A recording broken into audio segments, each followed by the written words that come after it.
Osi poku so atnase. He's been God. Share said na otwe the whole lot of activities na onyame de yakọ ede yaba. Do no no kọ omuntimi dru, but the Lord has been faithful. Meaning say the apostle and so ewo Italy ono so nyame enam ne so a Ghana for mo ho ene amanfo a omo ho a omo esum nyame nyame adi omo ko omo nyame ntumu no ogu so ene omo ye nyame djuma nso ewo ho anopai ya tenase oba join on Facebook Ezra Radio, on Facebook Ezra Radio, oba you like say na o de comment at ho e de ama ebenyamre na anopai e de nkomo. There a lot of issues are e be bro exactly 7 e be sorry na sports aba na fi 7:30 ya sabe to ko say no ndu aba e be sorry so ama DJ conference so etumi ato so this akwaba Samai kmejo so ibia boko nyankopon adom ahoye so we homa ya pasamba and we retire fantastic unim na papa wura fie anu abotaya abe woro de no o se de tia ni se honhom ne kasa honhom de honhom ne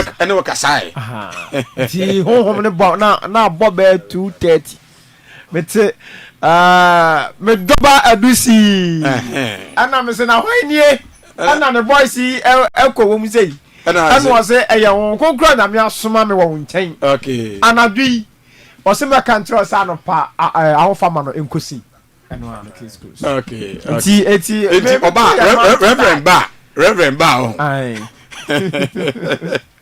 what reverend I mean say ofa botaya yeah bia me blame honhom konkro ne kakra because said there obaba man ye no yeah I was saying ka okoka kire no nso right as edi so wan count no dia yeah comfort okay na you blame yeah no but me are very sure so say on konkro no a said we see be ka asam no kire no o odin say ye nyina your one area yeah do you odin ga wo ho okay no ba okoka kire no kwen no so for penny and then if you have memo tie na bisi memo tie okay no aka say makwa reverend was papa was here na emo tie na everade se me kan cho wo fa se mo tie entina se bi asa and it but no samak ya we okay me nya fully fit there but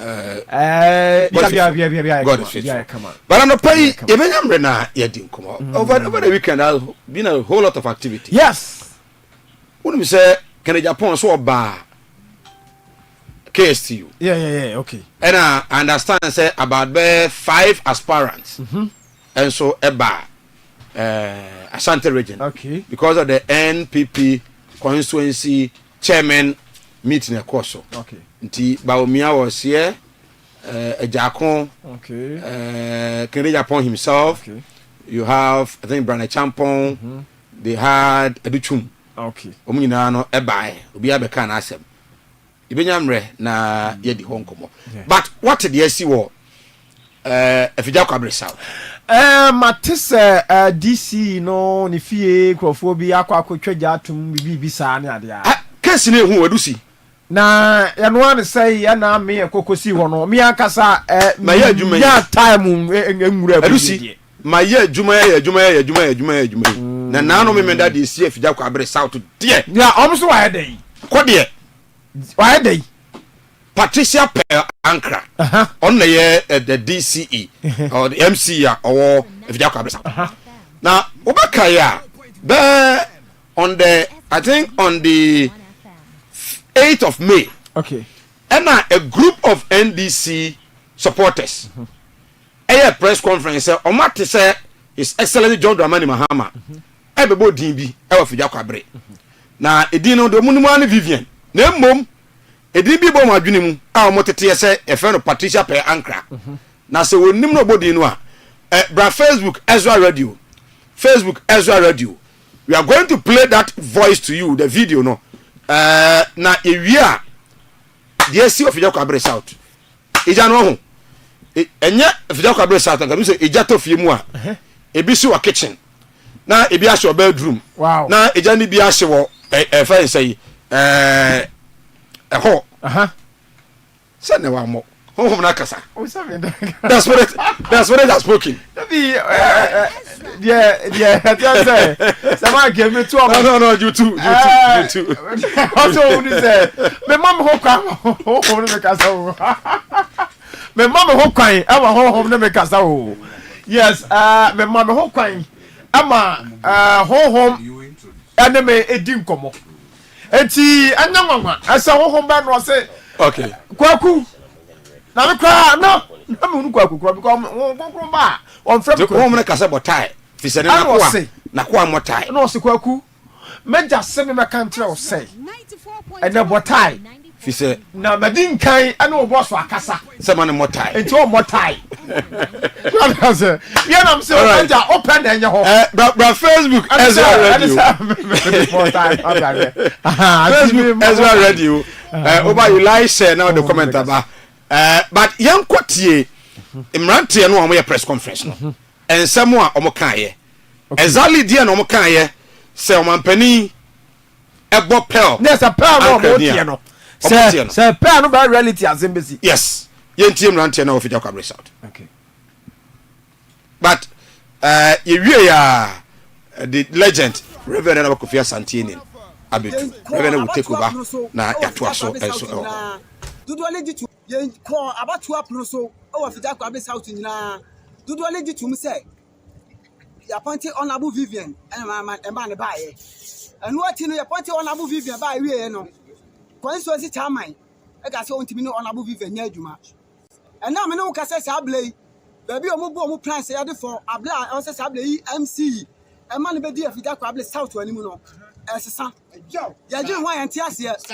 ti sabla uzi aboko jamu na maburu e wa fida kwa able south so ni aboko jamu a na ya ni blesem ya so bi participate ankra ya ni mu no onu kwa de no就say ni pa ya hia no as obey MC wa ha a mabunu sabla abetu ase ha no ya ka che papa exercise don demand mama ase so 1.1 honorable Vivian na disaster be see of Jacob South. Disaster be see of South. Because you be nyama any kwase here. You be see what nyama ha Banglo so any better ya to. Ya kan kura mama ti ase say enso tro for mama. Enso bia ya homaso. Na amabunu ani of Jacob South. Both NDC and MPP that tum say honorable Vivian, honorable MC. So ba bibia ya komatoye mu. So amade a ye be see no.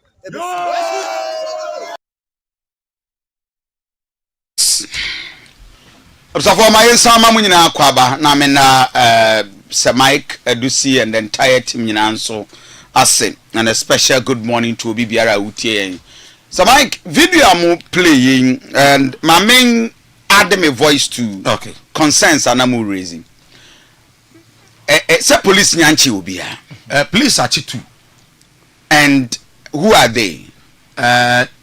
Information I nya ne say omo among guys na omo ya press conference no omo bi no apeke omo Ezra 94.1 no omo ya press conference no omo mbe tu na police for achi omo assisting investigation yes Hey. Yes on me sweet there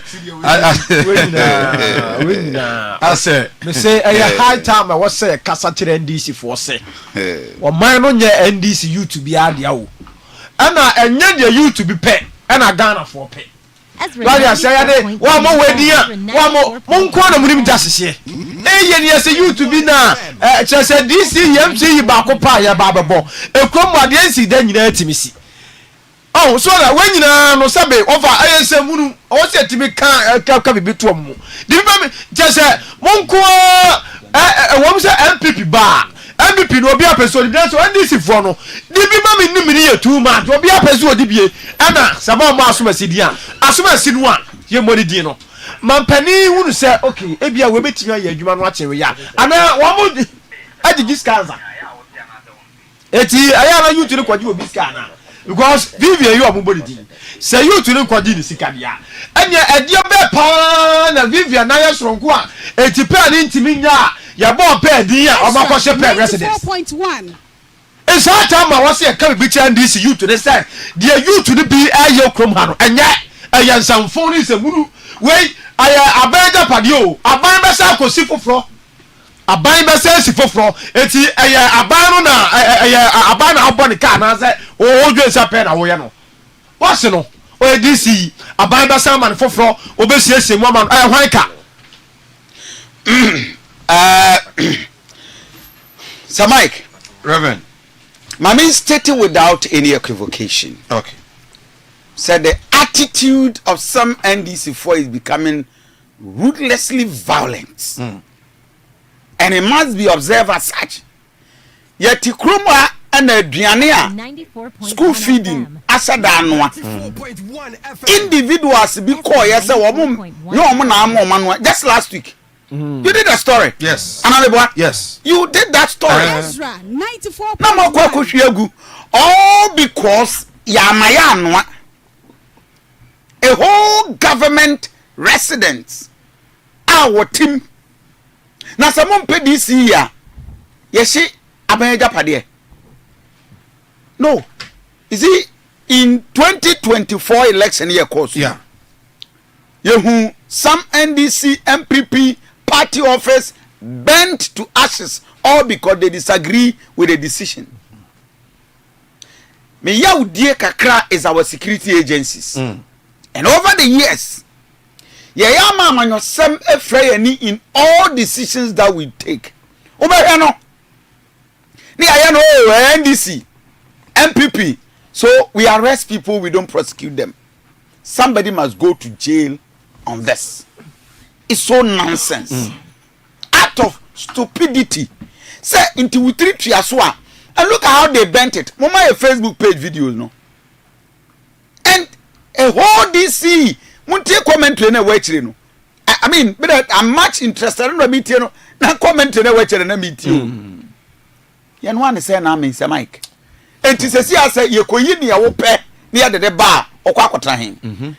No, let's look at this thing. If you call me that youth. There is a youth organizer beer. Yeah. The last time you didn't come, so one of the Raskimi. Raskimi. Oh, and I mean, Raskimi didn't come on. I don't know. I don't know. Also, on your way, I didn't see 3 days. Not Raskimi your way. On your way, wow. So over or it's hard time. Or say your team can be too you to the team. Your team can be you. And you to across your office way as Asante Posa. And you to across your office be another year. What was to say? Any panwa here, panno, and I am fan one call. Minim, I'm going to do a muscana. I'm no, did you almost now did you scacra? A dana juska. Because me to me, who? A dana ajuska. I'm pay just a pie and easy. Ezra 94.1 I'm pay just a ma main call my so high Ezra TV, Ezra Radio. Solomon Adumako, a PRO for Fida Kwabre South. For that is the assembly, no. Solo Ezra TV, Ezra Radio. Reverend Kofi Asante Ennin. My Emma Wachen, Emma Wakwaba, Bibi Awakode. No, I don't know. Now, at the NSC, the entire assembly block bent. Kofi, the can match on what's here for. An entire assembly block, a municipality. That is a residency, and yes, sir. Yes, sir. That is the residency of the DC. Ezra 94.1 FM. Yeah, yes. As now, the main cassette, if it's a police investigation about the issue, into MC, the TNS orientation. We drew Kumase Saturday around 4 something. And we remember getting to 10 p.m. No. And record no Bangalore no under renovation. Into MC Nyanko. Okay. Until the information came to MC said Jato, what would be a point bit market here. The archive security service and anything. It's Emma almost one form with him Emra. It's a Ghana police, Yajumudi, and you would do near tracks Omojuma. See a police report. So the understanding is that adia we are a course one no be any if you and I say if you know is security personnel or almost security might be all. Ezra 94.1 FM. And the security man say at what point in time who say ejano atoho? Kofi Mestre. One says the security service the key place for investigation. As I say to make our money. The Mestre like a young tray. Ghana police service. Now you know so. What has been the concerns after Pearl offering saying DC? She was the one of the most beautiful MC now. Because say and for Korano be one and so Baba Kono home. And then a Pearl endorsement, more Ghana in the moment is better endorse, and as a constituency executives, 100% endorse polling station branch. And Katia and Jacobi them and politics they on the info.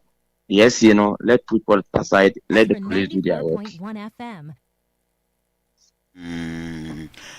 And for now, this say BBI okay or as a very sound persona our DNA Juma. Hell is an energized person. One be being no obey Juma reset the agenda and reset agenda. John Drama and Mama can and never office. What an Juma dear would be okay, I believe in this Juma. Confirmation now no what was there a split decision and I say when you overwhelming majority. Oh, Nipa 39 no call proof. 1 SA 36 na tomorrow 2 no. 94.1. Oh wow. So that is on the higher side. 98 points. Nobody would think said namu any suspicion said then your ambition. Me pacho yenyama security. So Mukoya, which of the dino area and she from kitchen, bedroom, hall, store? Kofi, yeah, we are mad police for the way I just a normal, so with the layman observation. Maybe I'm a quiet and not horn and not ashy, and just that. I just want to get this information. And say you have that man pointing fire service for us was Umudru one time. Mobile is no a Juma over here, no. You've been a meeting the master. The king said, "On be saved with the nation." To over here, you mapa.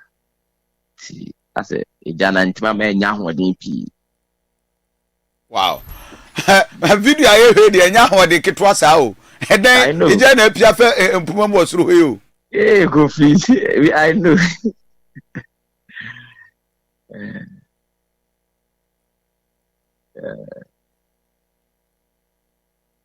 I say we are society we see as Sasa before I come meeting we are just seeing them there.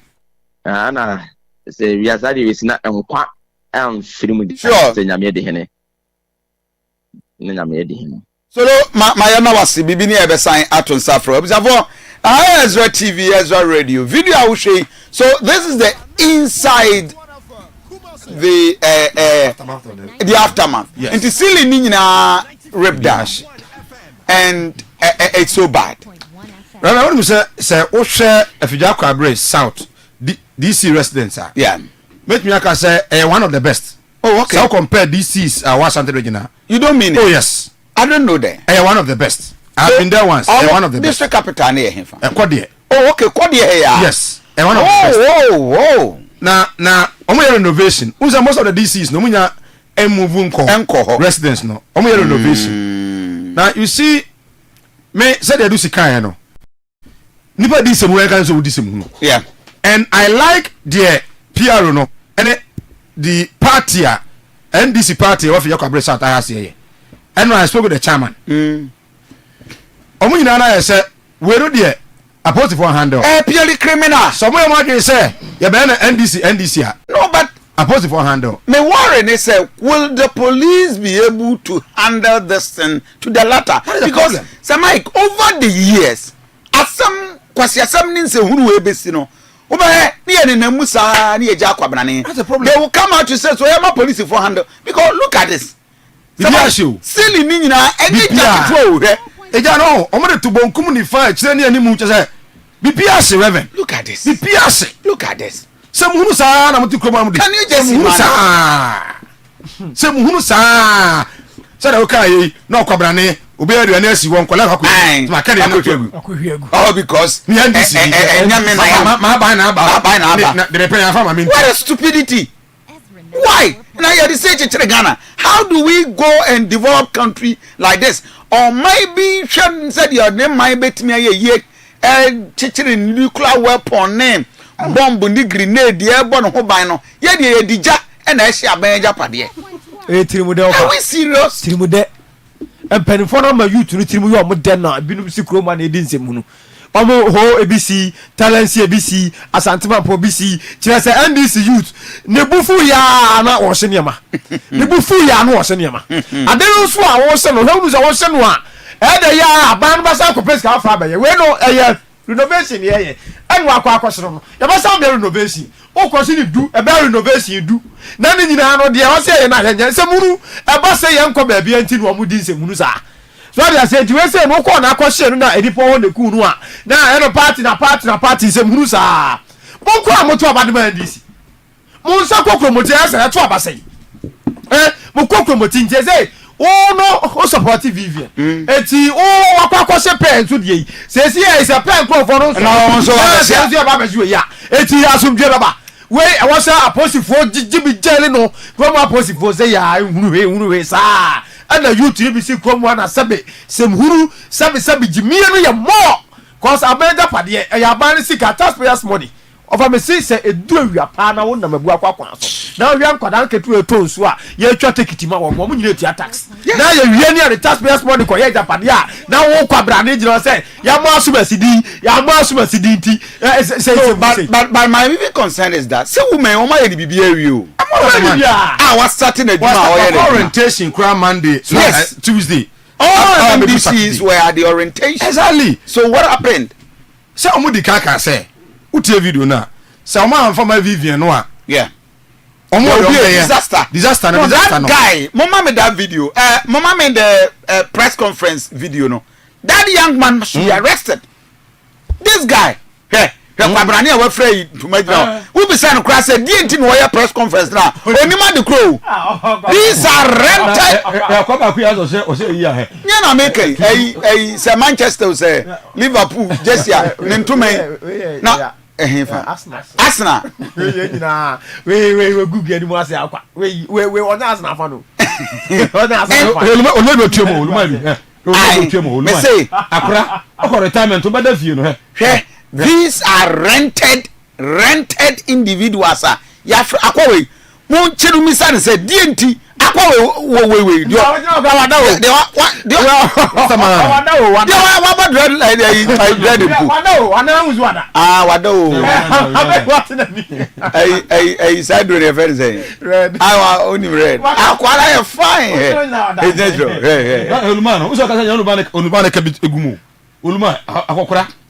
they don't even know why they are there. So Mike, what many mad could you into they don't know why. Who baby son say now didn't know about no. Obi Obeka Chen say yeah they say yamrana yeah buy. So basically as to why they are demonstrating and whatever no. Unim but Reverend serious so say even make you see Ghana so serious. Yeah. As a country. The police commander also serious. Should have that exactly. Tell me can say asem no ano. No say get you. Say confirm woman there will be a disaster. The underlying word was a disaster. Disaster was actually move. Aye. Put your video now. Oh okay. Oh yes. O say. O say be say. Mama me audio no. Let me pick the sound. To apno so o afida kwa be south nyina. Dudu ole di tum say. Ya appointed Honorable Vivian and man ne bae. And what you know appointed Honorable Vivian bae we no. Constituency chairman e ka say ontimi no Honorable Vivian nya adwuma. And now me no ka say sablay. Baby omo plan say ade for abla o say sablay MC. E man be di afida kwa abla south wani mu no. esesa ya je ho yan ti ase za lo uzi aboko jamu na maburu wa fida kwa able south so ni aboko jamu a na ya liblesem ya so bi participate ankra ya limu no onu kwa de ya limu ba dia je se lipa ya hia no ase obey MC wa ha a mabunu sa able abetu ase ha no ya ka che papa exercise don dem mama ase so 1.1 Onabu Vivian na disaster be see of Jacob Able South. Disaster be see of Jacob South. Because you be nyama any kwase here. You be see nyama wa ha Bangladesh so any na better ya kan kura mama te ase se enso 12 for mama. Enso bia ya homaso. Na amabunu ani of Jacob Able South. Both NDC and MPP that titum say Onabu Vivian, Onabe MC. So oba bibia ya komato ye mo. So amade a ye be see no. This is one of the guys a police watch home. I do see Mama Boy for me tonight. No, I believe that this gentleman is one of the guys a police watching. The whole team can see a best bungalows, and less than 1 month bungalows are bent. No. Evidence baby here answer kwawe. No.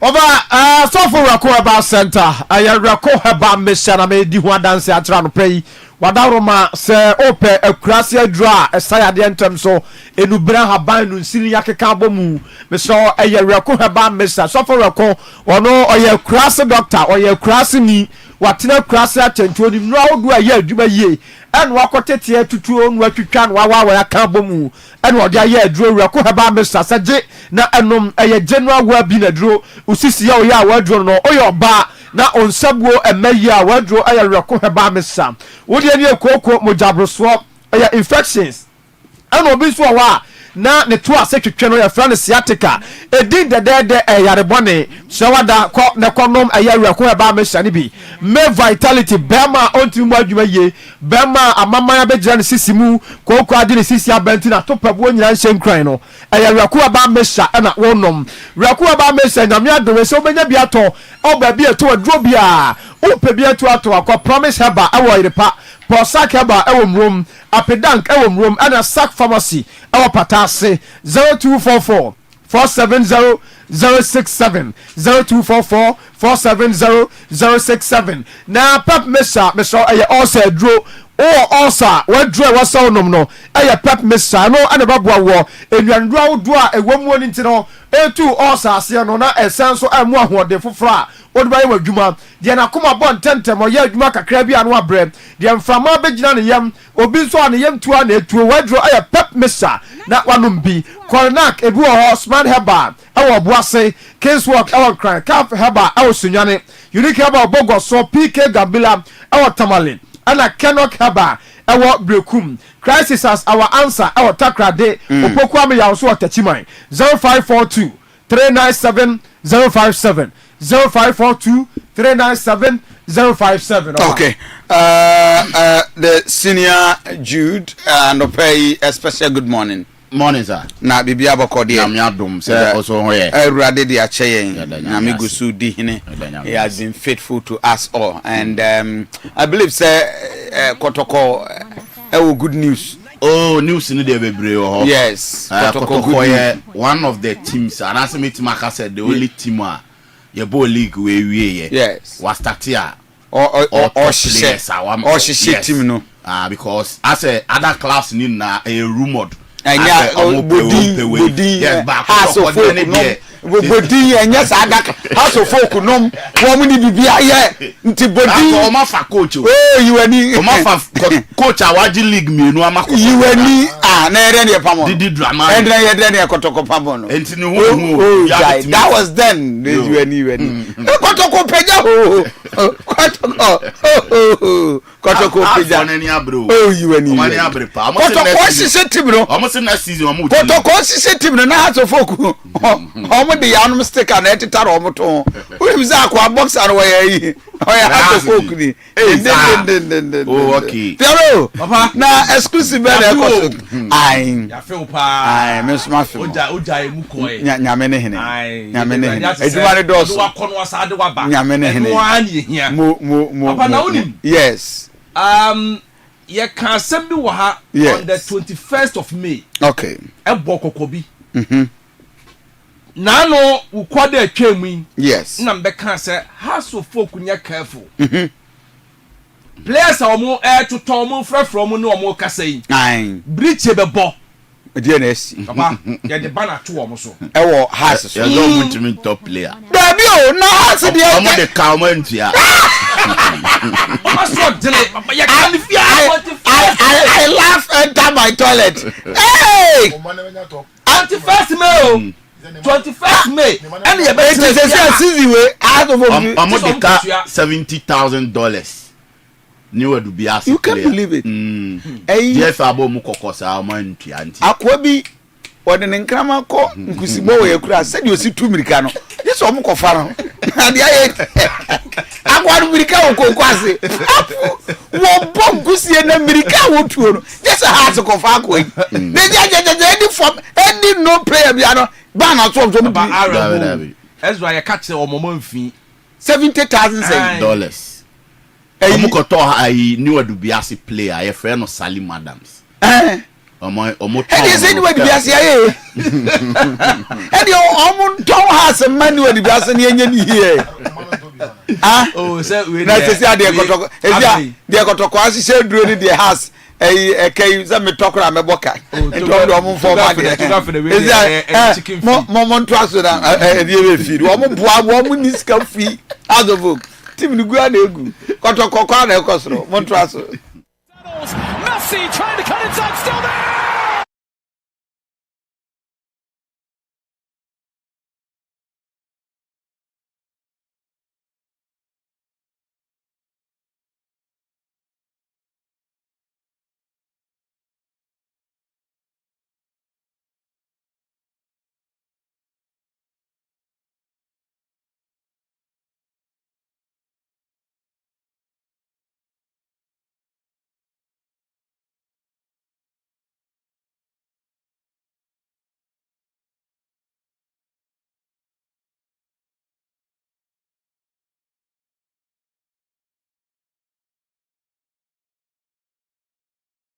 Enfamra na watchful from aha Ezra 94.1 FM Ezra television udegitane o satellite TV ni na ye woso a onsa ebekan no pay ko social media platforms ni na so ye ho Ezra radio on Facebook Ezra 94.1 FM ewo YouTube esan so tune in na X na so na okopie mu ewo TikTok Ezra 94.1 official yatena se simaduasen di animu ye de agudie mu nsem na ba fie de exclusive transfers no na afia manone unim se de anini ni na ewa America eno enso a FIFA Club World Cup no emoya de bruta into the latest intelligence Mr. Richard Akowu abetena say little ken e de amanone nsem ni na enso ebe by from St. Jude darling boy Piero enso ewa high exclusives no ni na ekuta no nti waya kradwa yenso ready fasting seat belt no na yanya adwuma enti ena no pai opania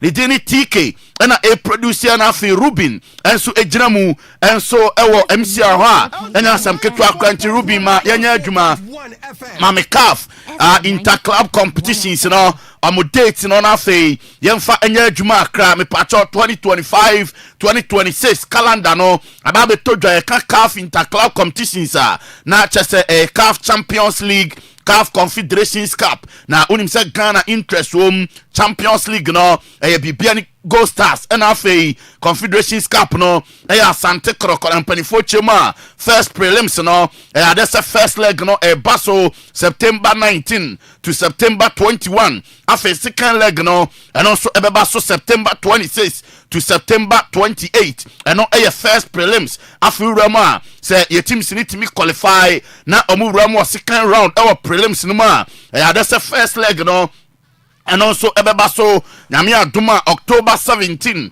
to 19 and after second leg no and also Ebebaso October 24 to 26 Ruby Mami Bakono first one no na yemfa no nya adwuma we the second one enti first one no and no ehwo adwuma na me ya face ye teams no timi wura mu group stages na chese group stages no match day 1 November 21 to 23, match day 2 28 to 30th November, match day 3 January 23 to 25th January 2026, and after match day 4 January 30 to February 1. Anyway, Ruben Mame Bakono Yemiano number 1 no date for CAF competitions number 1. And me ya Jumana match day 4 group stages no, and also January 30 to February 1 2026, match day 5 group stages February 6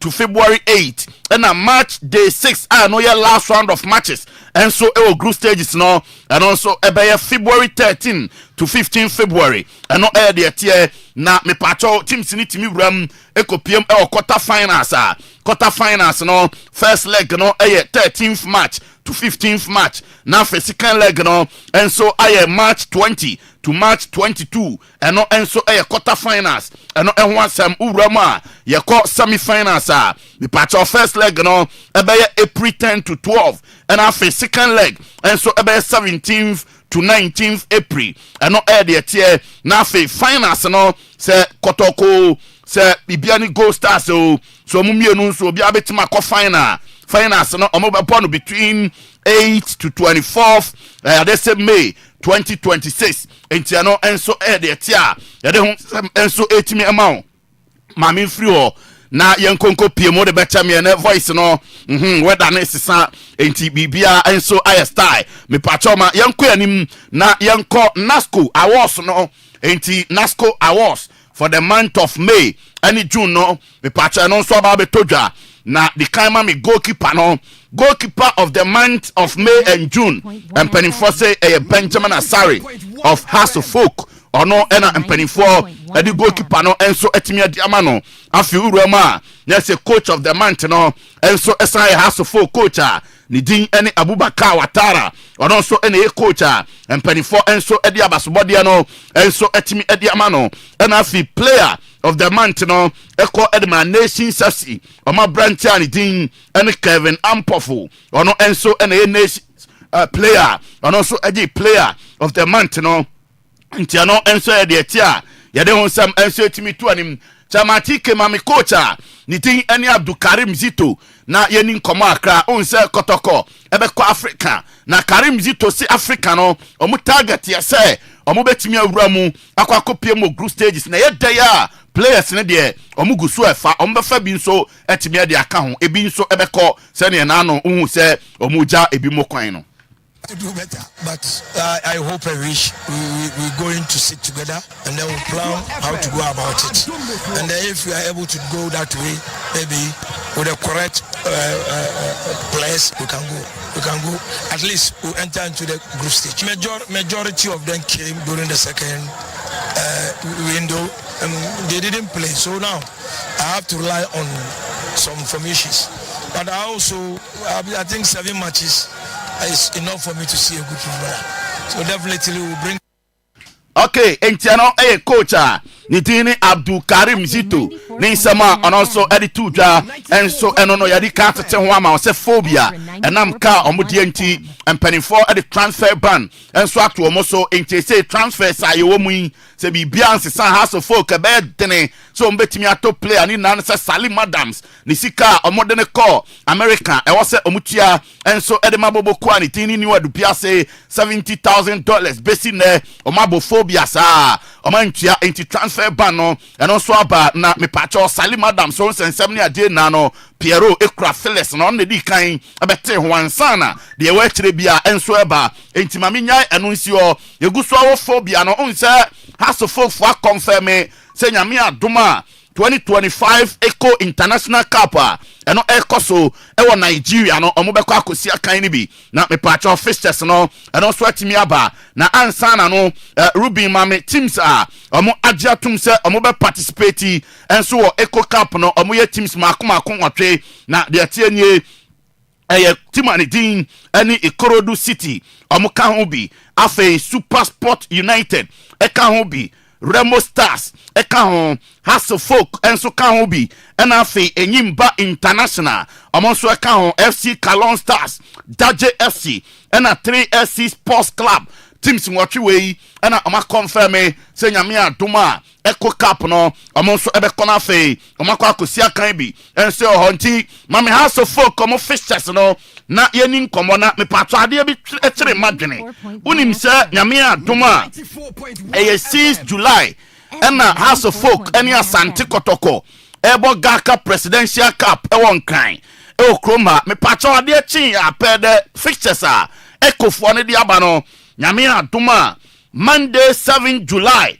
House of Folk ebo Daje FC ewo Nigeria eno eya anwumere no nsia entiminim kwan phobia ana omobeche omutim no mienu na ba ko abo President Cup no na de achi ba ko so abo ade ti Daje na I don't know enti according to the fixtures no fato so mame House of Folk ebebo Monday July 7 2025 against Daje FC ewo Mobolaji Johnson Arena 6 p.m. eno eye de ti no afi phobia amo second match eye Wednesday 9th July and also omubo ediatia Remo Stars of Nigeria and we at 3 p.m. Our same venue Mobolaji Johnson's Arena and no enso ediatia na fe omu last group game amonso ebebono omobebono nyame adoma Friday 11th July 2025 against Bobokua Nidin any Enyimba International Enyimba FC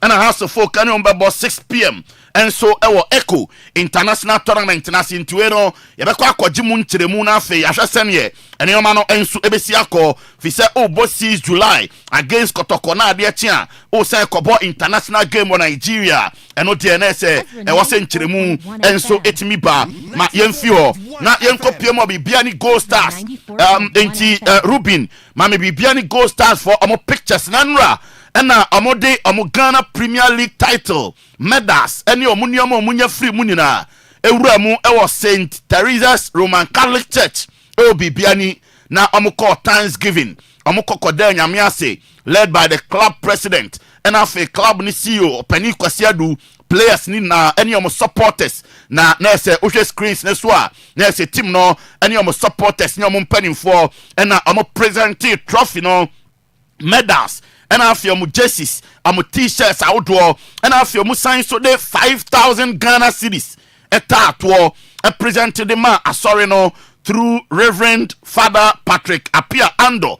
Na say say Africa mo be kono ombe hiampaye enti e wo se openino ene na sorry ma e bompaye e de ta bibia ni Gold Stars achi na bibia sorry ni hia bia no e mo bia Gold Stars so ebetimi di aboa bia no omo so ebetimi di aboa nti o join here e was screens ne so a enra bibia ni Gold Stars omo Thanksgiving no in pictures ena ye di bi ma live on Ezra TV, live on Ezra Radio, on Facebook na se no enso e de tie mame nkowie e wa kwasi donsu na fe yam fancy na ye duada ntia nse danche ye body tetete na fe ya so unsen anu na mbeka cho se kwasi donsu e ka players a official bobo kwa ndine mediama any of my party ways and after 10 good years kwasi ene mediama wie oba confirm wa ha na kwasi si ade bi ha no e wo se oka wo se ono otu kwan ko ba ye eno wo se Ghana Premier League now masa asisi wo mbruta o se players no ye nhwe mu ye na nkobi bo Ghana Premier League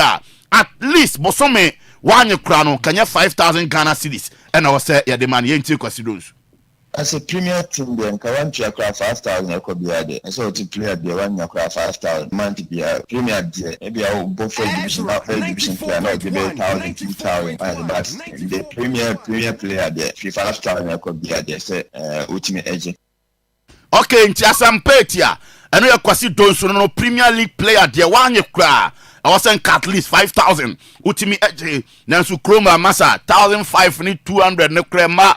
Inti no air de tie na me patro kwasi wie na o se hwe e ya dodo na de o madwene si so se oh player opema player bi asabi otwa akra ono nkwa ni player ade se ne modern monse dan konkan o se okwa amanoni a players na dodo na bi munum bi ebi mo kra ne o moyere mu na tete ada bia o fa matches ni ade player apart from se bia obetwe won free ma penny sanom no enya no nkwa e wo se wo ye discipline na afi wo san bu ade se de be ya omode mo be konkan untimi nkasa onom sa na ompema na afi ummu ade a bo no obetimi abo e de akoba bia kwasi donsu afutuo ni kakra me metima kan se tabi am ka se ensanom na asem ni na ye dembosa dia obi bia panyin bia betu player bia for bia na ya am de kan ka se masem ensanom do se ka but we clear na so onye masem o no mo nsa na one for respect and fan ka ho and as rest and fan ka ho I don't think so betini akwa ni so ka se masem ya ka se ensanom ya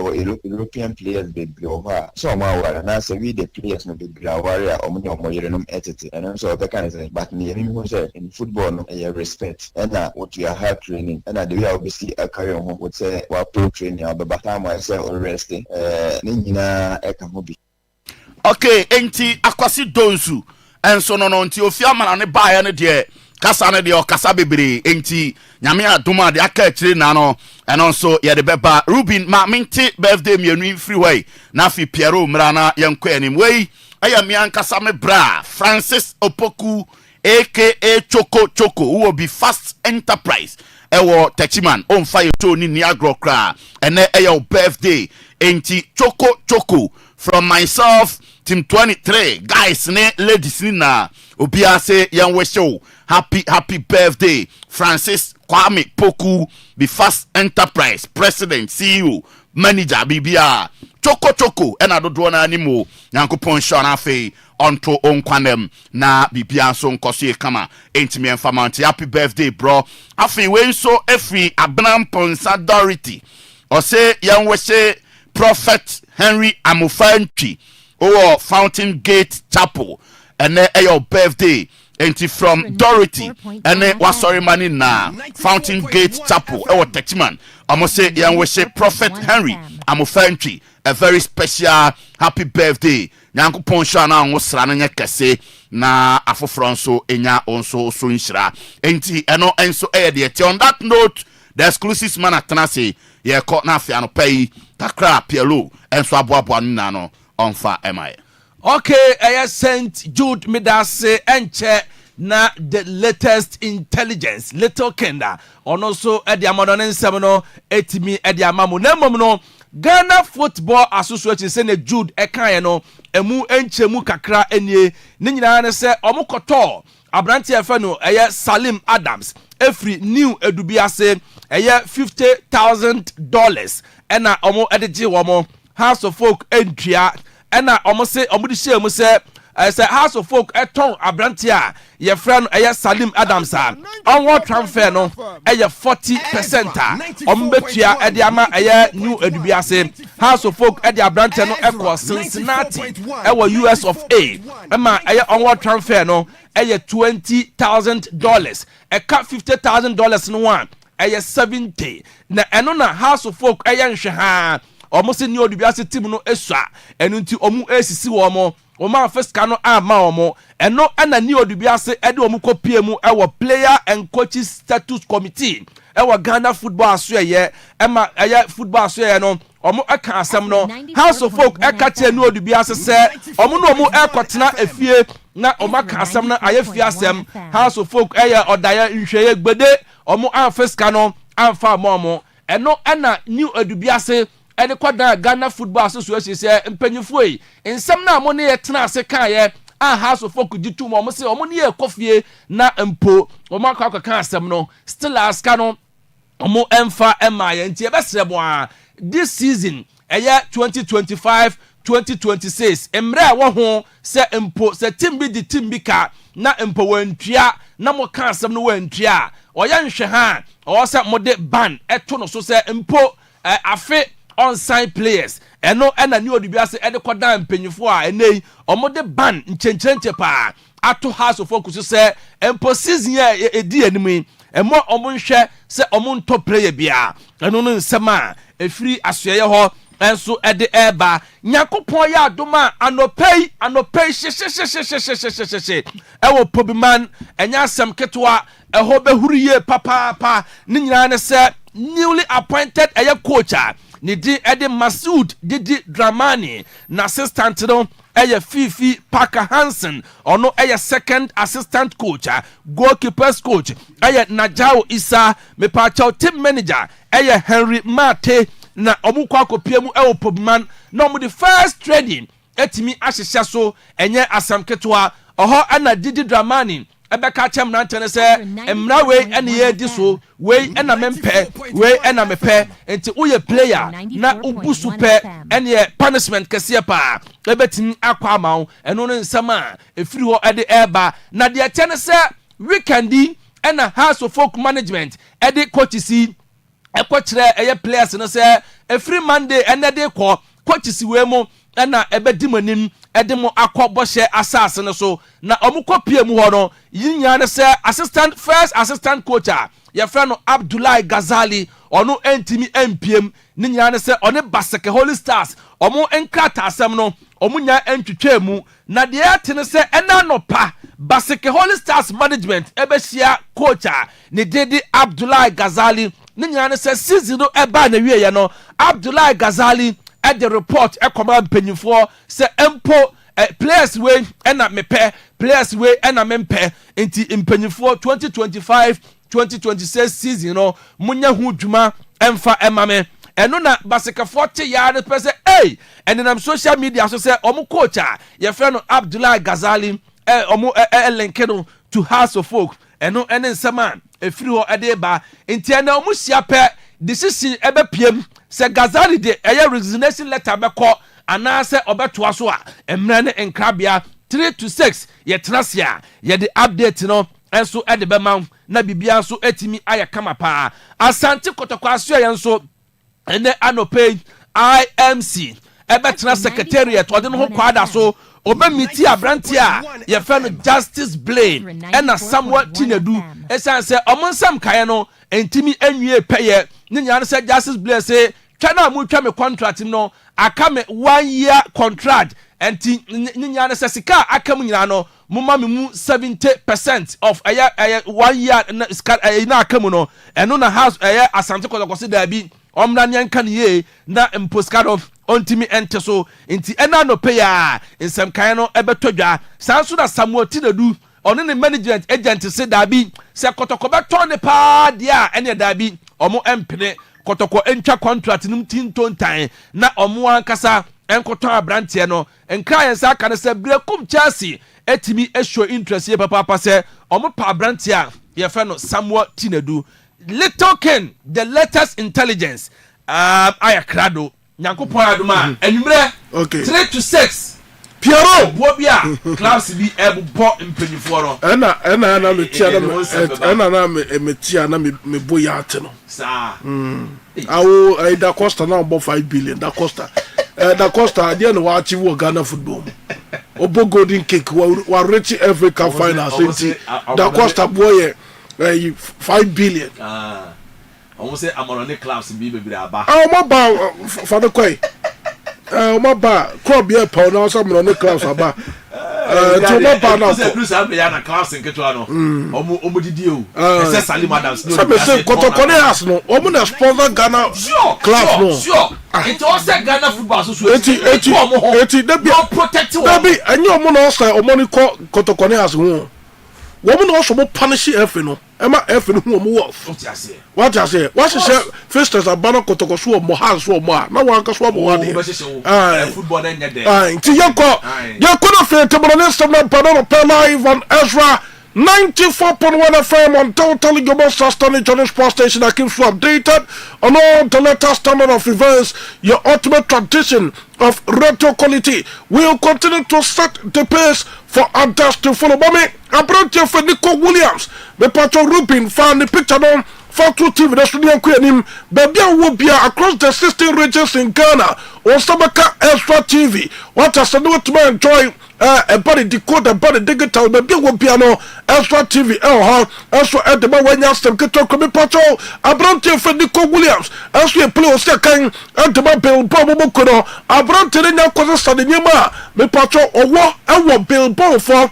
Omo training grounds na omo training grounds no your friend Lezama training grounds what you say Bilbao what cause study nyama nyina enso tefri ho at Asante we determine say kwambia so obesi kan tama pastor bobo kono ama bi piasom letma kwetama brontia ye fa Nico Williams no wato ma me pacho no pay ma me mfanto de mo so report me say kam na port some paramount bobo kono and for start brontia ka yes no no pastor put the foot to me every the personal terms no but mo put the form ama brontia for Nico Williams 12 million euros offer. Na motema pronto fe Nico Williams Nico masa titum shone pastor bobo kono baba se kan ma babu chiri bobo kono na de tede se me patron pastor from omo for motema pronto ya fe Nico Williams no e between 7 and 8 million euros a season ba mo chiri pere for se omo ma pronto 12 million euros ento nya pastor bobo kono to o me se kan en fa ba babu chiri bobo kono enti babu chiri pere for so omo pa mu yi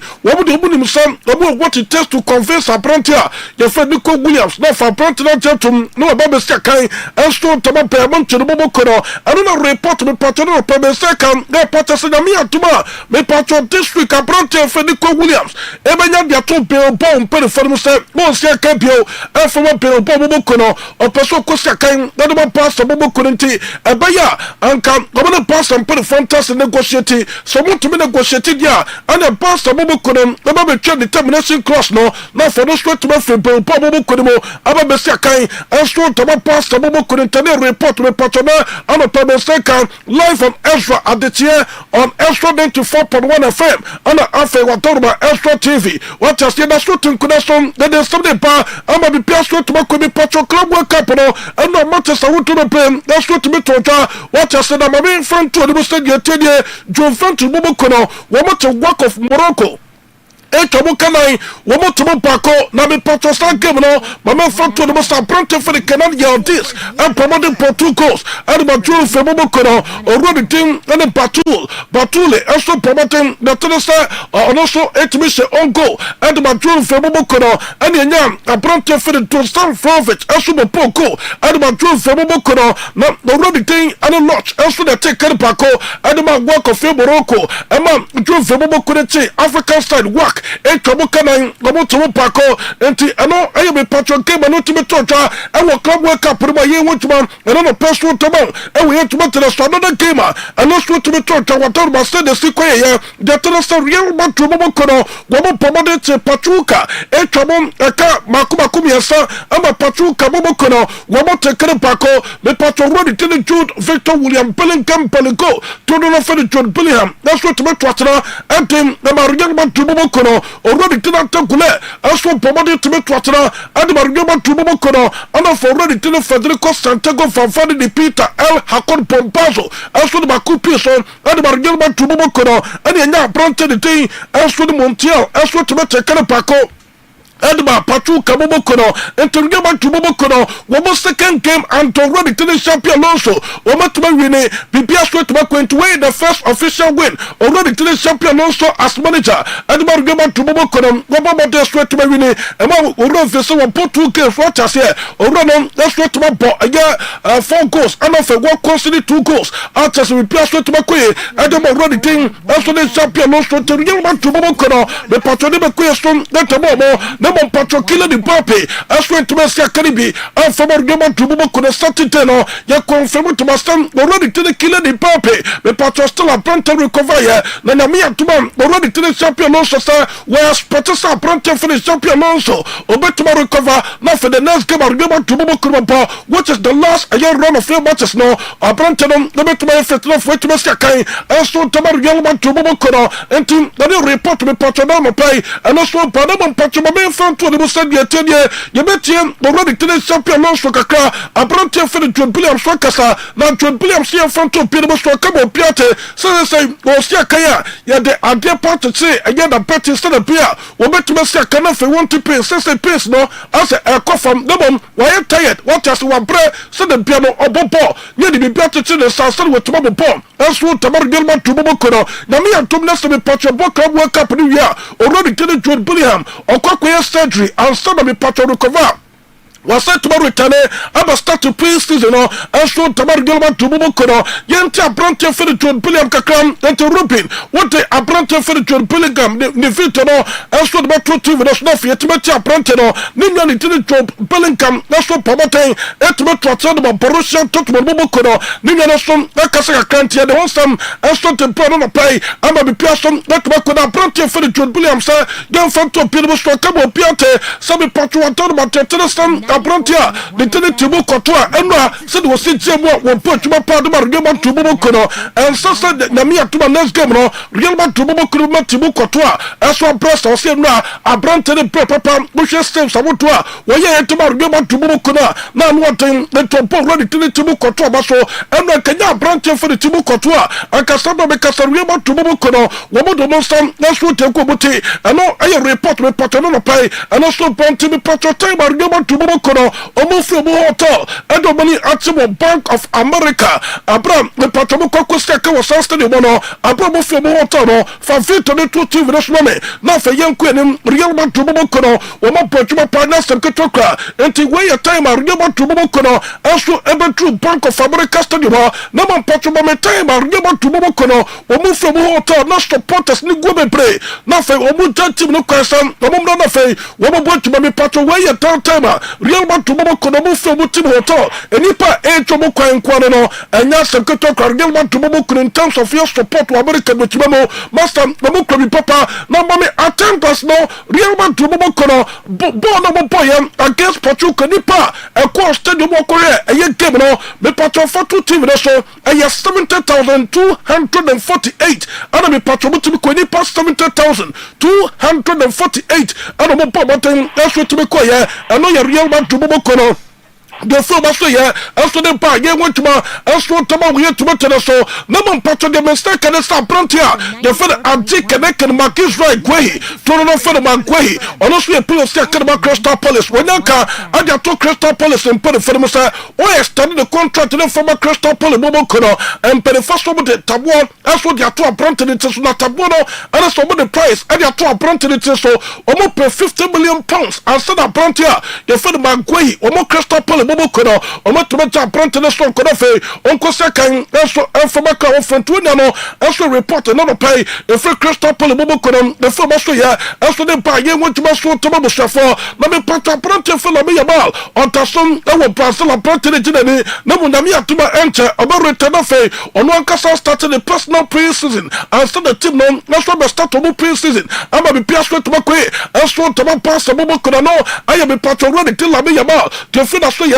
that's the part you want to so to we to tell so na me patro na Manchester would to be preso ham who club wake up prima me patro Manchester would to no ya baba you want to no pay and so to we to tell so kama ama be piaso to ba na mon patro refer plate and mon trouble kono obi to for pom na to yon continua and then benya let you come to bobo kono wo me Botafogo wo me boponi na fe me patro Paris Saint-Germain bobo kono and Seattle Sounders wo mo so that boponi kama ama be piaso to ba kwentwe aye matches wo wa ye want to no pay and about we to the so club work up na me atuma wia 3 to 6 p.m. the baba say no fe get the extra sports drive at the abroad for now the patro yem bow out na fiem pave way am I refer Kofi Asante na face the mic about to so extra this year happiness ya come on 4.1 FM.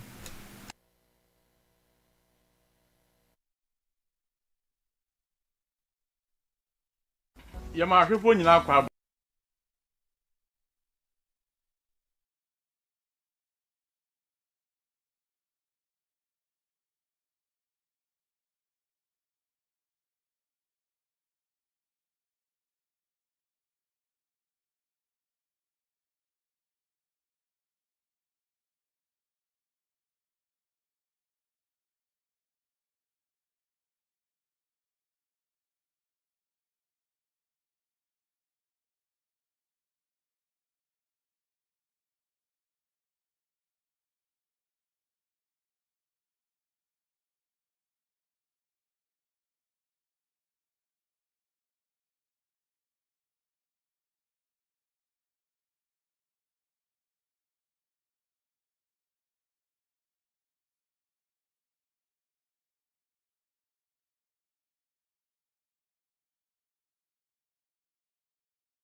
gugu no so ama ne tirimu aye ne nya adua na de hia wotuja etiketu eso da ye kese odoto kese a wase wanyunu abodwese na yemfa mfimfim hunahuna wo de omanfo kukuru ye a wantumi no wotimi kukuru ye nanso e ba se ye kukuru wankasa no ye ntumi ye no nti ye de kroyi mu nsam hye wa no se ka kire ye enne waka ma akoma atoye mu ne ye se de onimu to no ono ne ye de ni gina toro no anu o kura ne se kosua dandan ne se bofra kuma ne kusa ne se bode a ye de atuja so Kofi kasa right Ghana ya maye na ya wache ma ya kwa ba live on Ezra TV Ezra Radio meeting the Reverend Daniel Kofi Asante no betwa from Aduanaba Kofi Asante and some Mike seated Adusi and so I crowded the entire MCR production team from everybody the Nation Fighter Opoku Rubin Kim Promise and of course all the team members we set na yankwa umasona yenin komo.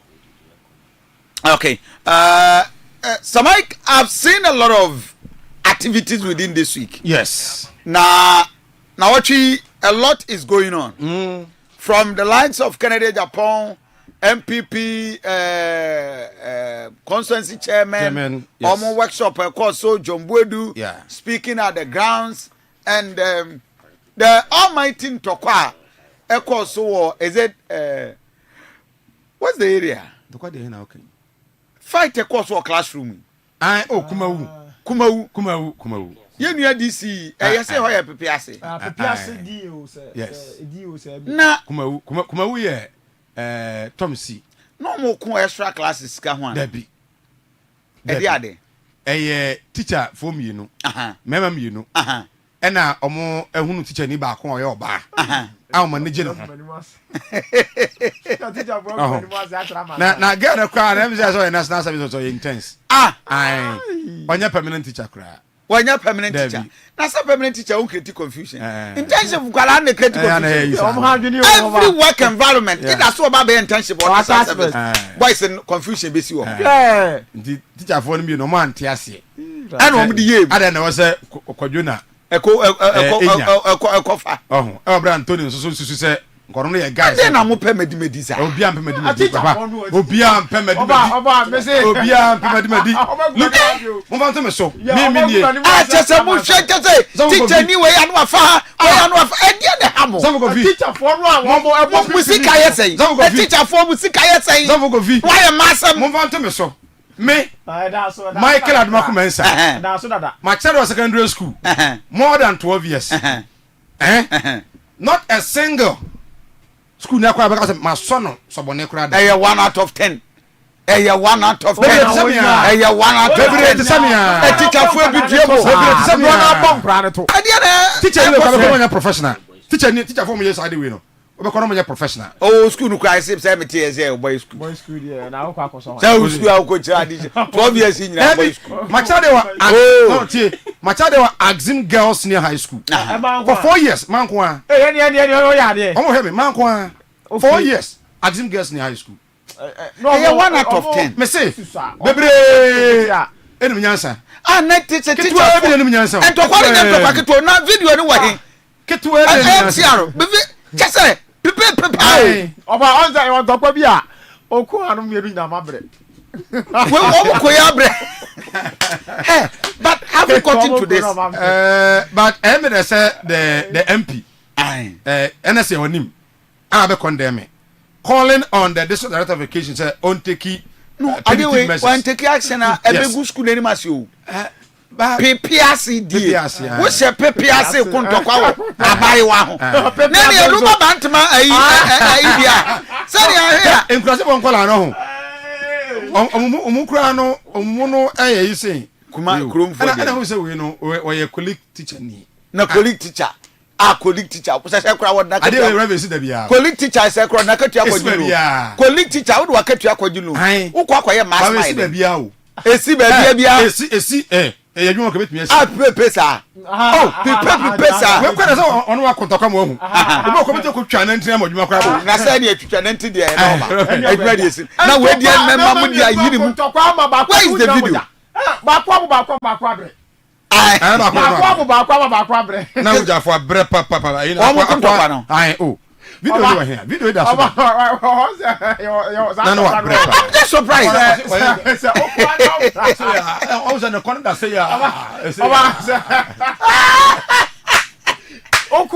now brown. Na say obi anza na do so pata. On pata. I can crank atemu desi.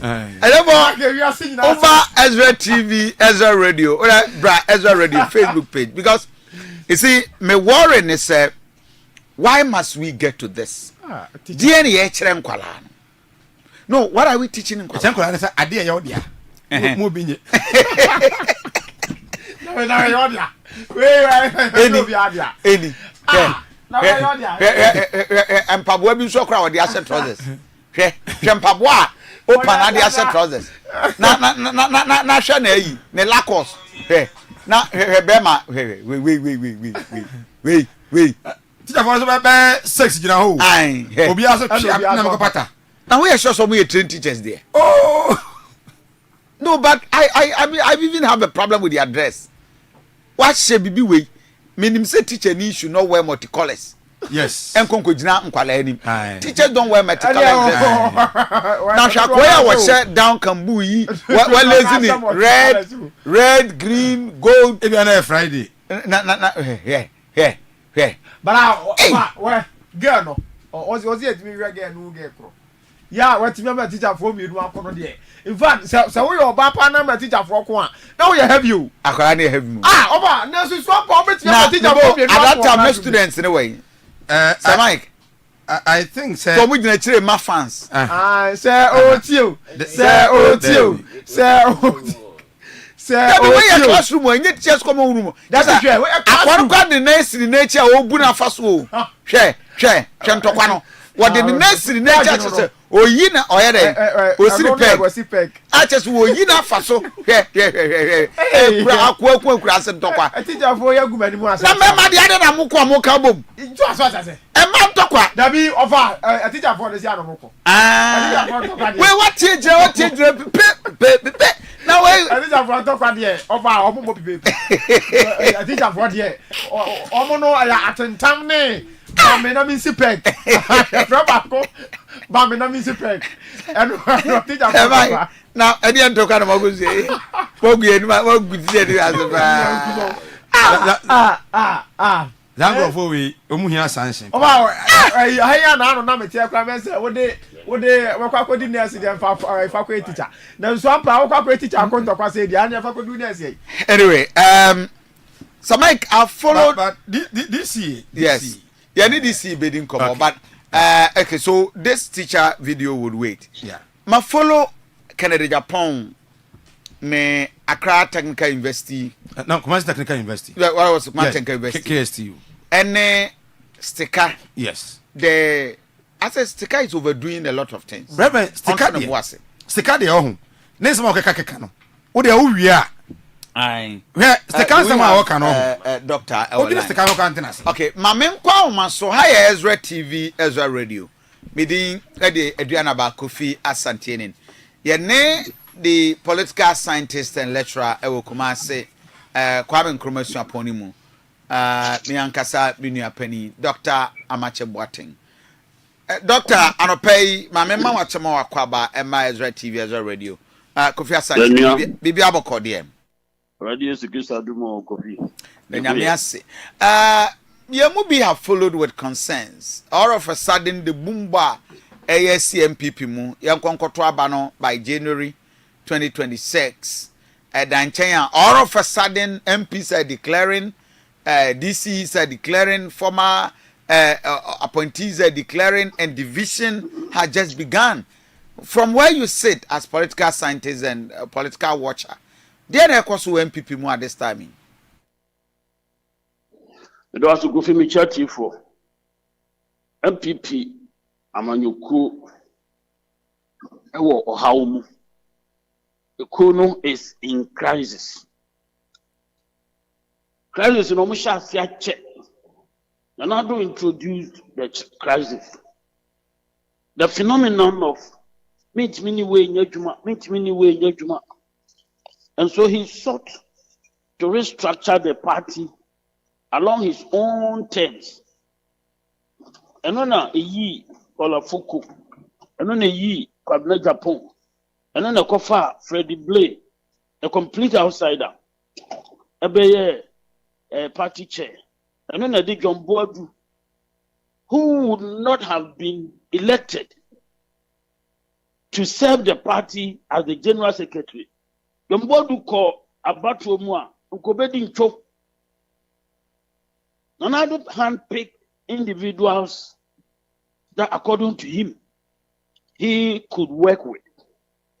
And the party structures, the party's constitution died.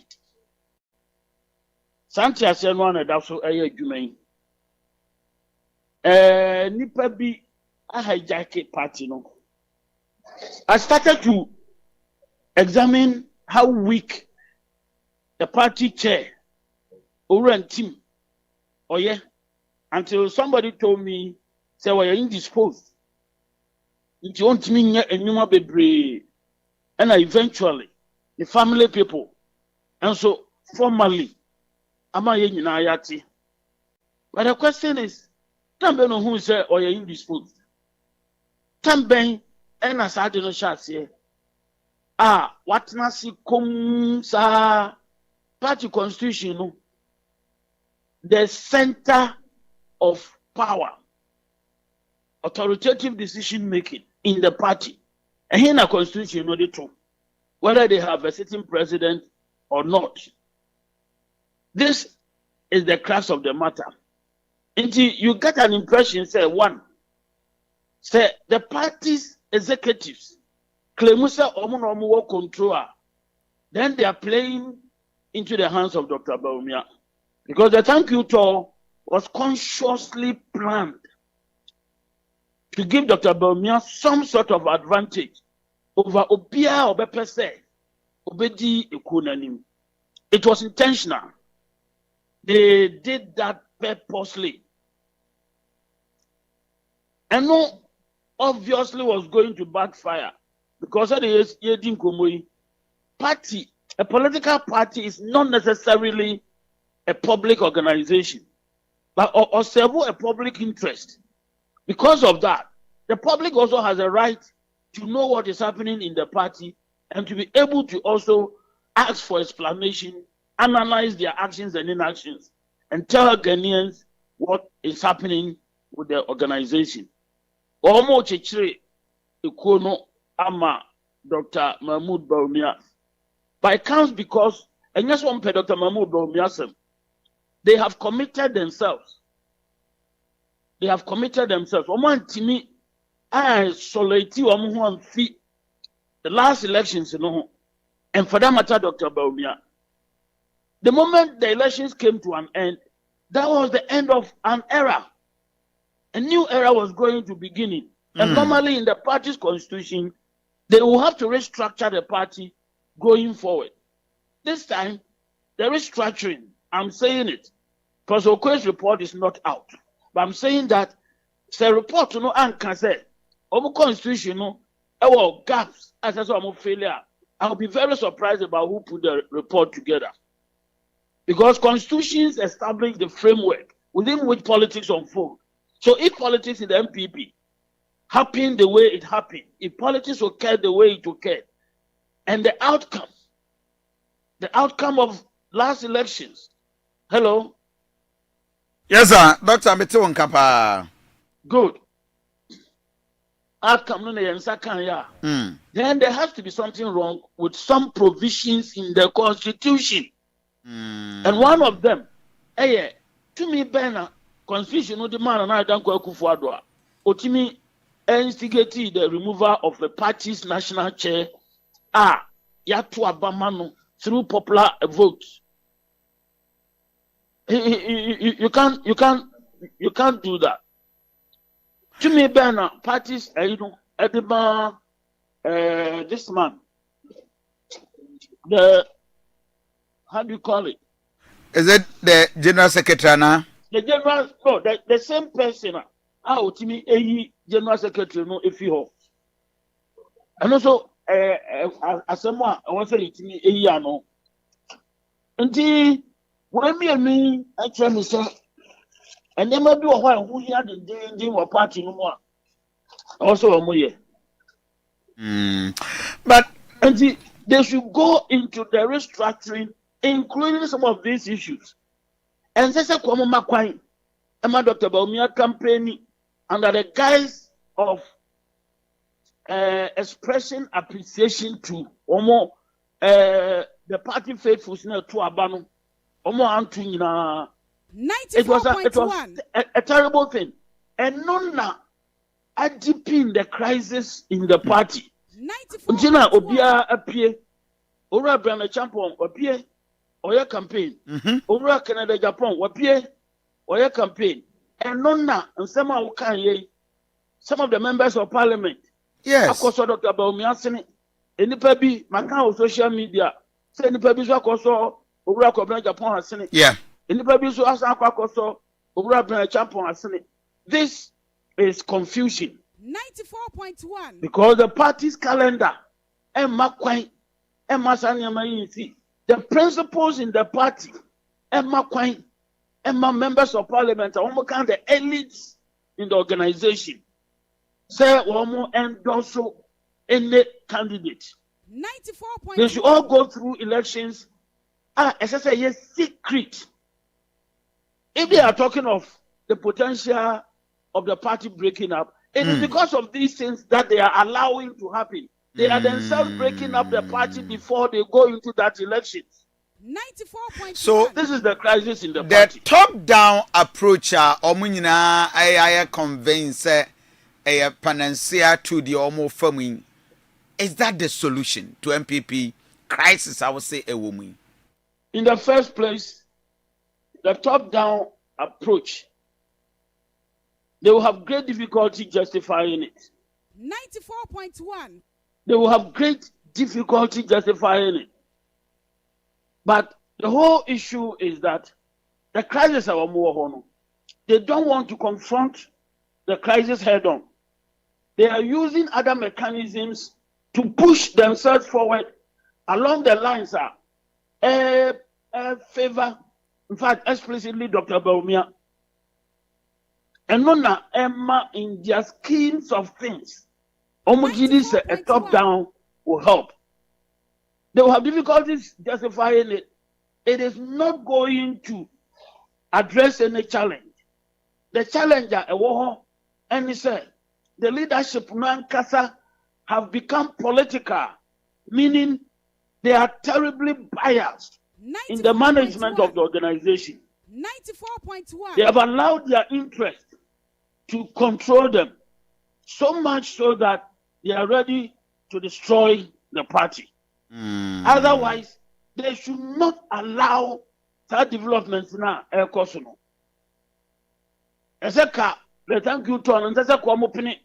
were not objective. So they could not be critical in the analysis of the issues. A result in that decision. They were not objective. They were not principled. Obi Okan a sanction that thank you to go back to Chinua Achebe is a person who put the knife into the if you like the sling that tied them together. And already the party's ranks and file are falling apart. Me worry the posture of individuals, members of parliament. Kennedy Japan supporters appear very desperate. Dr. Baumia, the team, very, very determined and thinking so already. Some entitlement, and this is what we should have. What kind of statement the buyer about national chairman? The last two paragraphs will tell you said national chairman only a good psychological and physio sound. I'll bet me making decisions. And all this while, MPP were leading with somebody who was not mentally stable to the party. And Nanabi namne de Kodia namne de. You mentioned the former general secretary Oba as a chairman. what is the best way to deal with the issue? Because another also create a problem, and then the air crane so on so Bawumia out of the system. What is the solution for MPP now?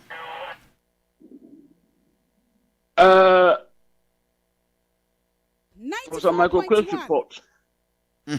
Among 5 copies. Emma, the group of people are among the elites in the party. Okay. The elites in the party maybe let me share free constituency levels. Constituency leaders in members of parliament, sitting members of parliament. One more are contested to go to parliament former members of parliament. Elite no abasro. First report copy. And as a copies, Emma Safo na and twas some free ho.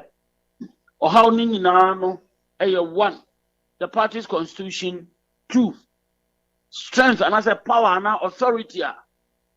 Constitution not the elected officers. What should be the relationship between those people? And 1, sitting members of parliament.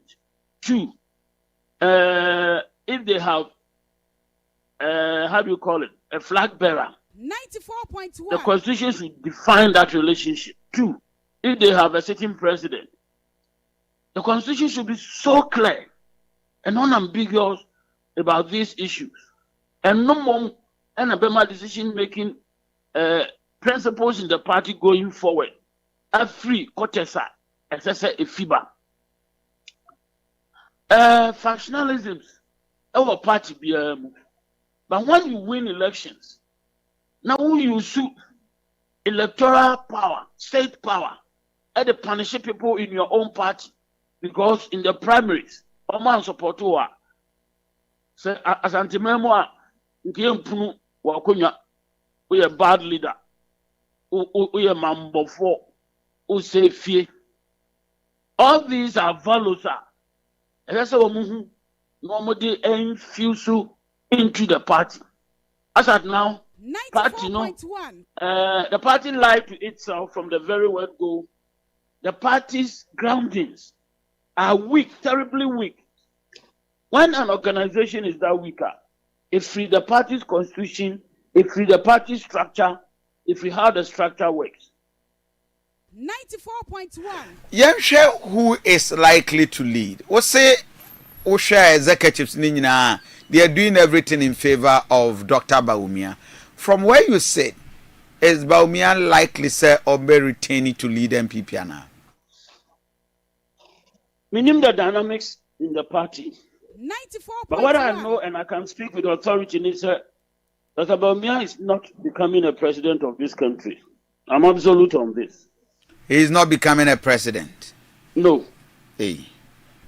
Wow. He operated within a particular time period. There were certain conditions. A man, the emergence on the political scene, those conditions are no longer there. And so people have gone back to themselves. Their real values are now going to tell them who to put out as the leader of the country. Democracy is a game of numbers. Democracy is also called majority rule. From every angle, Dr. Bawumia comes from a minority group. The majority of Ghanaians are not voting for him. Human beings, we go into politics with our identities. Ezra 94.1. These identities, ethnicity, religion. In Africa, in the literature, it is established that ethnicity is the mode of political organization in Africa. It is not only in Africa. In the United States, ethnicity is the mode of political organization in the United States. The white people of America like a Donald Trump. They don't care. But Dr. Bawumia Bekachiro says so because the Muslim community identity in Tinwulu Sudia, Reverend John Fodwo Ntim Fodwo ono ne constituency okra no ono do omianya bi chen the osofo no so it cannot be true from Dr. Baumia. Dr. Baumia kofa Reverend Ntim Fodwo's example no or the I'm looking at conditions in the world. In Canada, ethnicity became an issue. The people of Quebec wanted to break away. In Great Britain, the Irish only ethnic politics. In Spain, the Catalan people, they are still struggling to break away in ethnic politics. Asante, Dr. Baumia, I think he's good speaking about economic issues. I've heard you on occasions. I will root to say MPP Dachi. I may stand for correction. I compare with Japan. But over here, the members of parliament need to pay dinner chair. Because I shut down a dozen sao. The members of parliament, you know, I want to see your positions ahead of time. One more GD said, almost favorite, Dr. Baumia. Their best bet, Dr. Baumia. And so they are moving ahead of time to rally around him. The members of parliament, they eventually don't vote or don't determine who becomes the president of Ghana. 94.1. They don't. And you're still convinced that Dr. Akompre Kwa Japan the good bet for MPP. Timing at this material moment in time. Crisis of Ghana revolves around job creation. Of all the people who want to become the flag bearer for the MPP, on the bet me a casafa in Numa. No, I can say, what Timia to Adamo, Edin Tiasie Ama Numa, Ewo or Maimu. Mean yet a study. But I don't want to believe that he is a fabulously rich person in the MPP. But Mijidi said, we're creating jobs than any other person in the MPP in Ghana. The question is, why? I don't know why university Nisika or outside the country, given the fact that the CD is not stable. It has been unstable for a long time. Has he got the opportunity to invest outside? This means a lot. Rebecca said, creating job in a personal capacity is totally different from becoming a president now in creating jobs. The systems the will even principles fight are you. the same. The systems, Rebecca said, Ghana system will even fight you. The principles are the same. One, so who have faith in the private sector, you empower businessmen and women to do their work. They won't need faith in the private sector. Now, obviously, we are a statist approacher. And also, you use the state to create business, to create jobs. The principles are the same. Dr. Macheboaten, political scientist and lecturer. In the next few minutes, we'll wrap up the discussion. But Nkomaye Din is all about the new patriotic party. Omu posture position, and now the state are party in a womb. The new crop of leaders, Wankasa Unye Kuma Kudia, has it lived to your expectation? He shouldn't have become the party's general secretary. Kudia shouldn't have become the MPP. No, he shouldn't. He doesn't even understand himself. That is why he should know who he is, the real strength, the capabilities. No, I call baby, obey me, I assume or money. In the absence of, an active party chair, general secretary, who will be your papa. He lost the opportunity. Over political science, that's the analysis. The analysis of effective political leadership. There's an element. For a long time, now I was struggling with it. Almost the opportune time. I didn't want to work with it, but recently I could see that those people are right. He didn't see, Justin Kodia didn't even see, sir, that time has come for him to rise and manage the MPP well. Obi or rise here in Parliament, for better or for worse, the minority leader. I see. People see him as something positive. People in the MPP, see him as something positive happening in the party. And the party's secretariat, national secretariat, forget it. The place has been captured. Captured by who? The people who decided, say, Omoya, thank you, to they have captured that position, you know. Authority, no, Omoya, side decision, you know, should not have been used that way. It was just to favor one person, deepen the crisis which was already in the party. That singular action, deepen the crisis. Then how I do maybe no now openly and never urging some direct personal attacks. We all saw it. 94.1. And to be said, okay, the answer from where you said Ujiri Sekodia has he lost control over MPP now? Oh, but when I said that the party has been hijacked, what are you talking about? Any of the executives losing control? They have taken sides. You can say they have become political. Yeah. They have taken sides. They are biased in everything that they have been doing. They are destroying the party. Oh, executive moment destroyed the party. By taking sides, you destroy the party. Let me tell you this. Political party is organized around competition and conflict. Because a competition for political power, the potential for conflict, is always there. So the center has to be principled. Being principled is allowing your actions and inactions to be dictated by the Constitution and taking decisions which will not be seen remotely by anything as supporting any camp, any part, any section, any group of people in the party. Finally, Nanado Danko Akufo-Addo. The role what the echo singing him boy. Because for now he's almost silent. Is he missing? Nanado Aida in MPP ana. Onyira for me. I see. Ghana for Aden. Nanado wanyi kakra. Okay. Yen manu space. Na onyina home. Yen manu space. Na onyina home. The gidi say on the quiet. Obefre nipa ba ko nipa mienu bi atwoma dwan akonsem bi hu ombefa na omafa omomfa me gidi se on the quiet president Kufo befre nipa ba ko na mienu bi ba bi amodi adi na mu emoaye president Kufo there has been a philosopher in the party speaking about deep things in the short period and I'm not here no tiase en chakra Papa Uboni, and Chakra, Papa Uboni. In Namini, or Casanas won't be here. I hope the best for the MPP. I'm more than grateful, Senior, for Akwanya Winyamaye. Bibini Besanto Safro. Thanks for the opportunity. Right. Dr. Machabuaten, your political scientist and lecturer, or Kwame Nkrumah, Mr. Mike.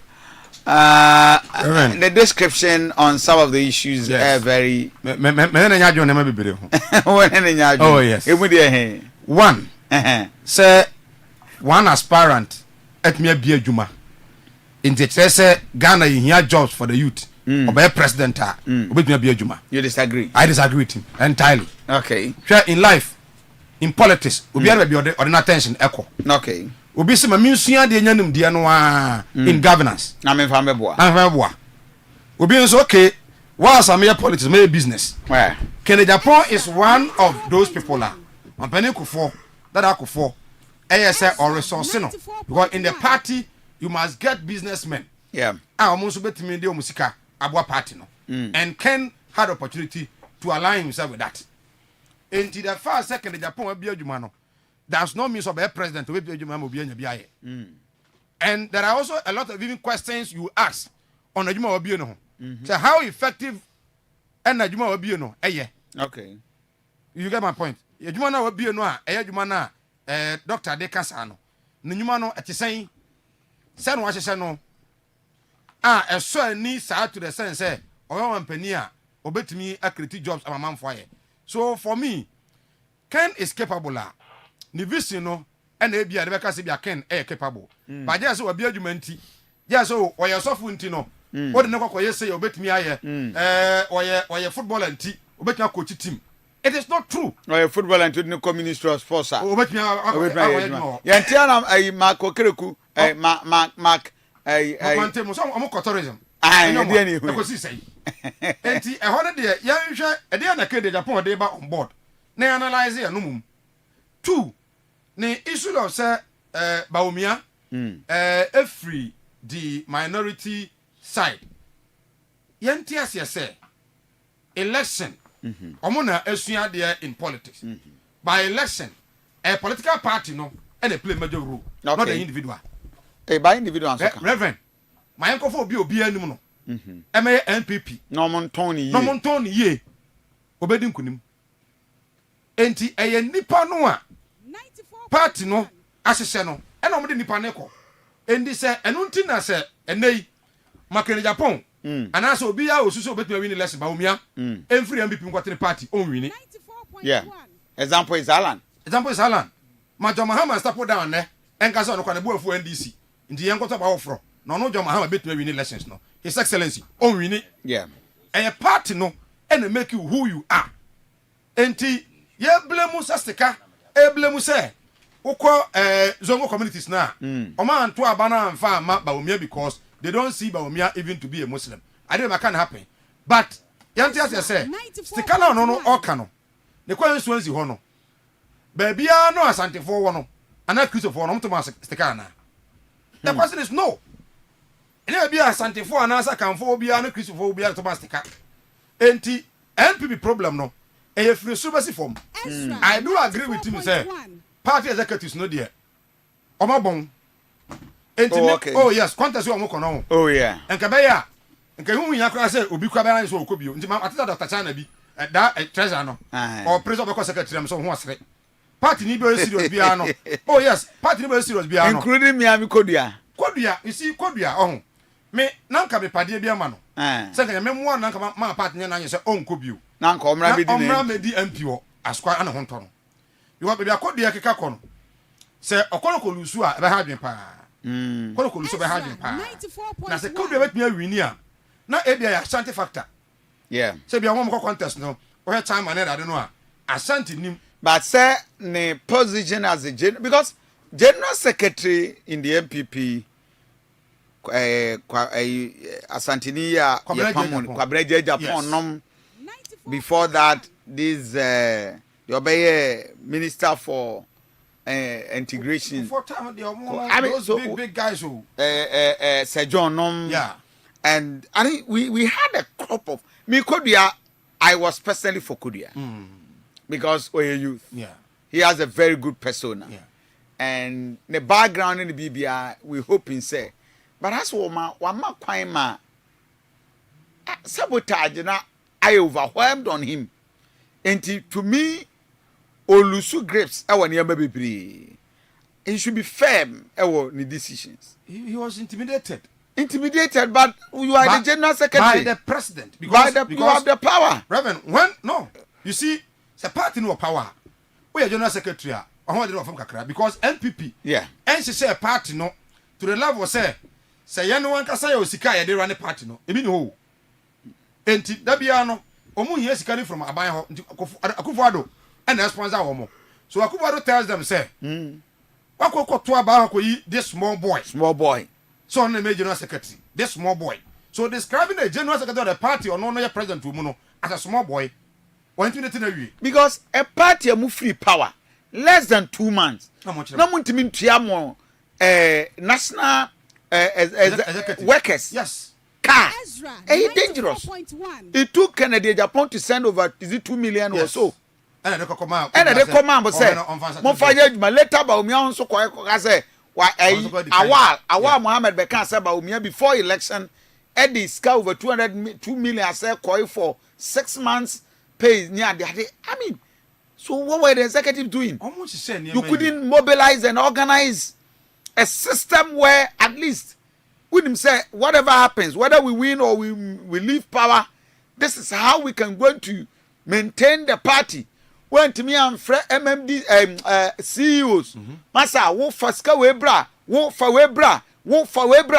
That control could not go. My own Kodia, my own senior brother Kodua kwade obey me junior. Kodua should be my junior. Nka MPP for no. Oh my mate. Kodua we ne no.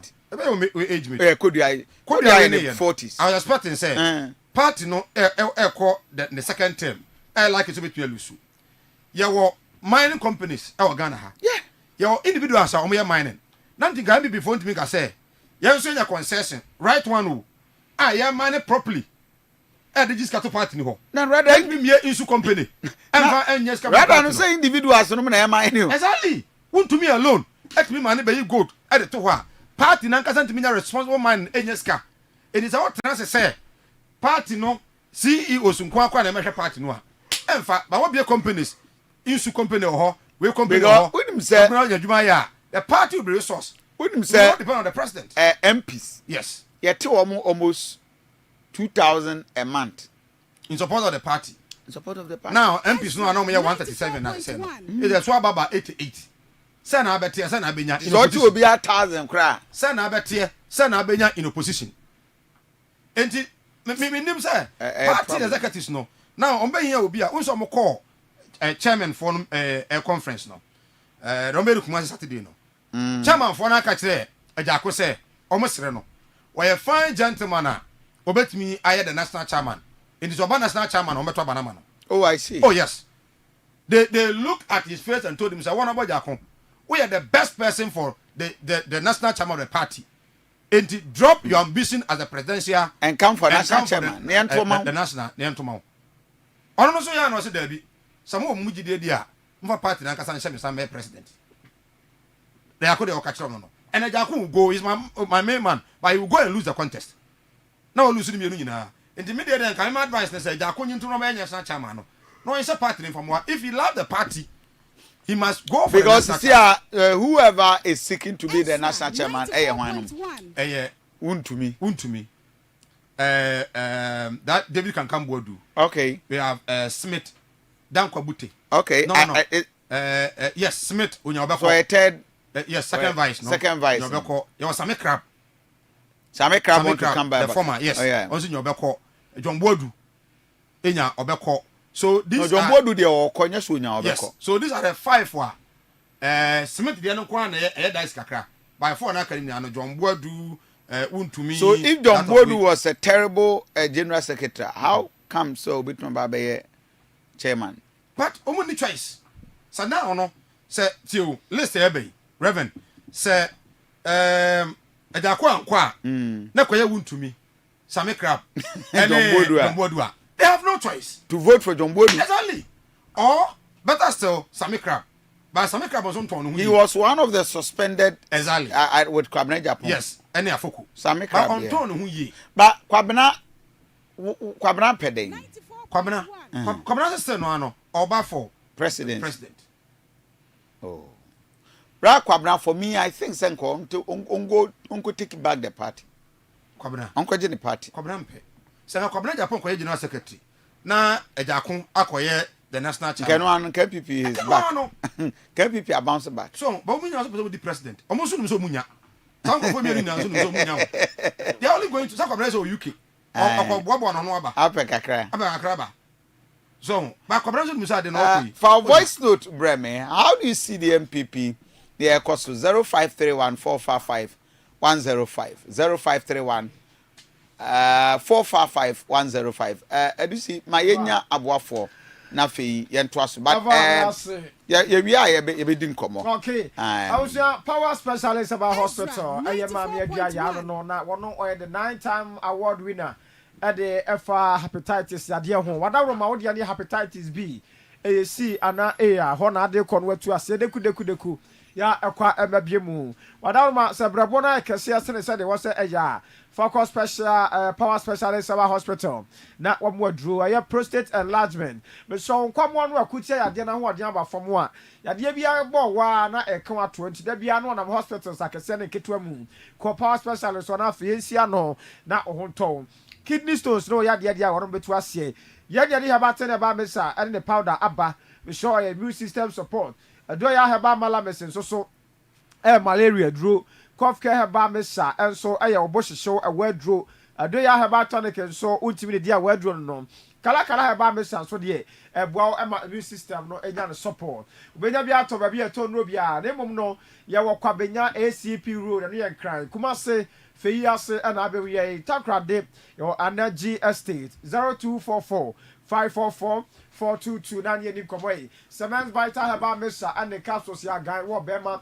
na obema yonwie pay ya ni na so atopem onyu atopem o hyen kran na no a chese ko we can see wan kasa gu hu animu ase am so kona ko semens ni bi na bobo ne nom won mom sisi o mo ya no madura eno no enu achi oyo ba watenka sem wo fom watenka tu kwan watenka yira ko na ko gise dro ni bi na mu apapa eye awututu nso adro Semens Vital Heba Mesa and the capsules your body mrana ni afra no again 0240 616 061 now no semester twem komo GKB Company Limited ejapade nyina himfie no ejapade amanso ani ho shawada men koma abusu apani bi nkoton sase a wato amani pa miensa maw na osika na behyimu na langas sem wakoto asase bi ejapade na langas guso ni ebubu da bi bra GKB ani ento asase amanso ni ho maw ope asase na de sidan asori company bia na ope sia wanso ba beja asase ankrata nya ejaniu enu achi wa na yesi awie de ye ton de de ema han meso yesa so tobi ye to ajapade ani nto asase o dan ope se wo ton a fabra na ye ton fa sika ema o kuma se santasa premier wo 0246 248 275 aya GKB Company Limited odi for Daniel Heba Clinic odi for Daniel Heba Clinic mesrawo awo no ateko bo wa wawo akwada no anyini so ati ase me twa so akwada nya be 8 9 10 11 12 years awo ne mabie mu a ayo odi for Daniel Heba Clinic kono de awo de oy number 1 so wada haban no bran and wode esaya de ani nti wode ani fibroid wode ani typhoid okwa betro de nti awo ne ma na yaboa papa meso yawo eye David bo so ho no mo a eye sunsum semna ya obaji adwade na sasa bi edi wachi oton ade ayento sunsum a wade ni atu asama ho atowo yawo eye bi pro powder so ho yawo David bo ointment meso ebanu no mani yade na yetu ni nyina se na eduano a wutwa ne moja firi mu ba no wa kwakotwa bi ya chese de osa ewo no so no unyanom kakra bi gu ne yam a osa ne nyina ayira na ho ato tubirika na ebro di for Daniel Heba Clinic way yewo Takrade Western Region yewo Brahaba me Obrempon Coastal na chiwa kuma se yewo Asante be kwa Temuda Junction ye Ben Health Insurance Office no 0249 087 988 na onu warum twetwe komoy pianso dua Heba Clinic se me kan sure say enubra aban la pepedua na yade tu komu ayu yade asama wo wadaroma yade no atena so acha yade sa ala pepedua no atu komu e be kire say yade we ehunam ni yade yemfa duro we ma no we esunsum yade yemfa duro we ma no aye doctor Enibo Ofori e kire so pass wala tani afrena mna besa enu ntia bibremu atoye bibremu ayama wodo no so yade a e din nyina wo no na essa kuma se yewo Abrepo Broni Krom 0248 427 998 breku no aye kaswa breku no 0246 354 747 RM Roofing and Construction Works American sure say your project management free estimate installation woodworks we show your board down so many fe your board down so me down so your fe open a yen chance and be board down so ye tobi your san so omo be board down so ama wo come RM Roofing and Construction Work we show open so sika no your management you managing economically mawa ya nema ne boanya den oba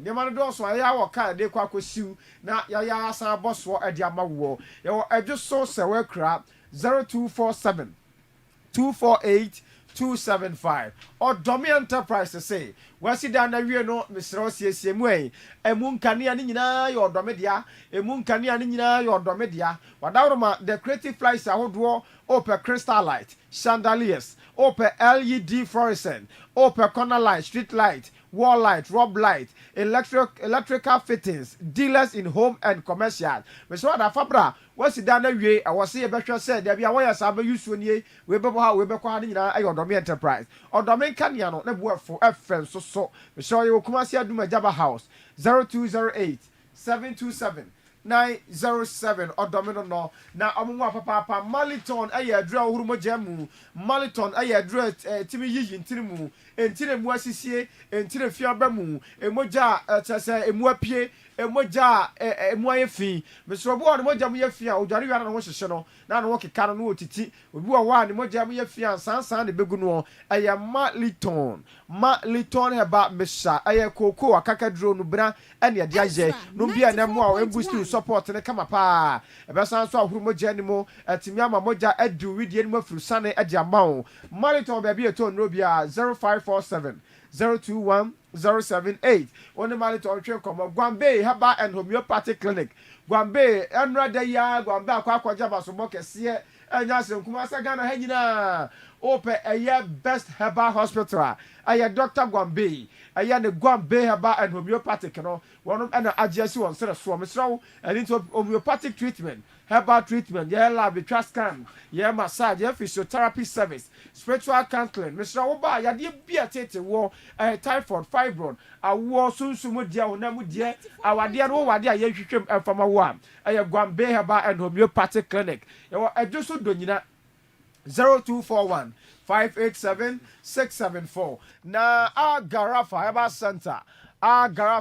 Center, Cliffman Missa.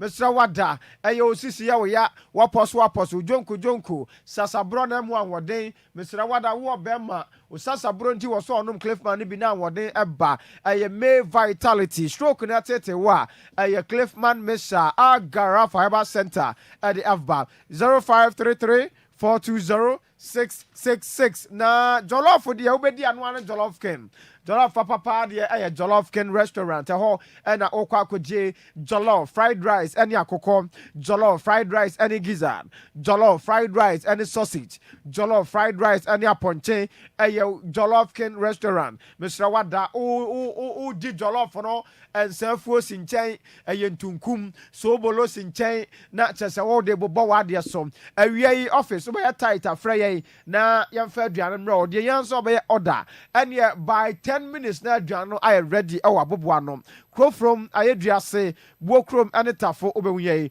0248 552471 aye jollof ken restaurant no useless enterprise American sure say yeah ma enkania wa kania betimi apaban kania dia ma wo solar panel solar generator your planting ketwani akese your compact water pumps water generator set your Lester Peter Perkins, Cummins, Kiloska, Honda Caterpillar. Anunti mo ye gold hu adwuma. Mo mining site ahodo no.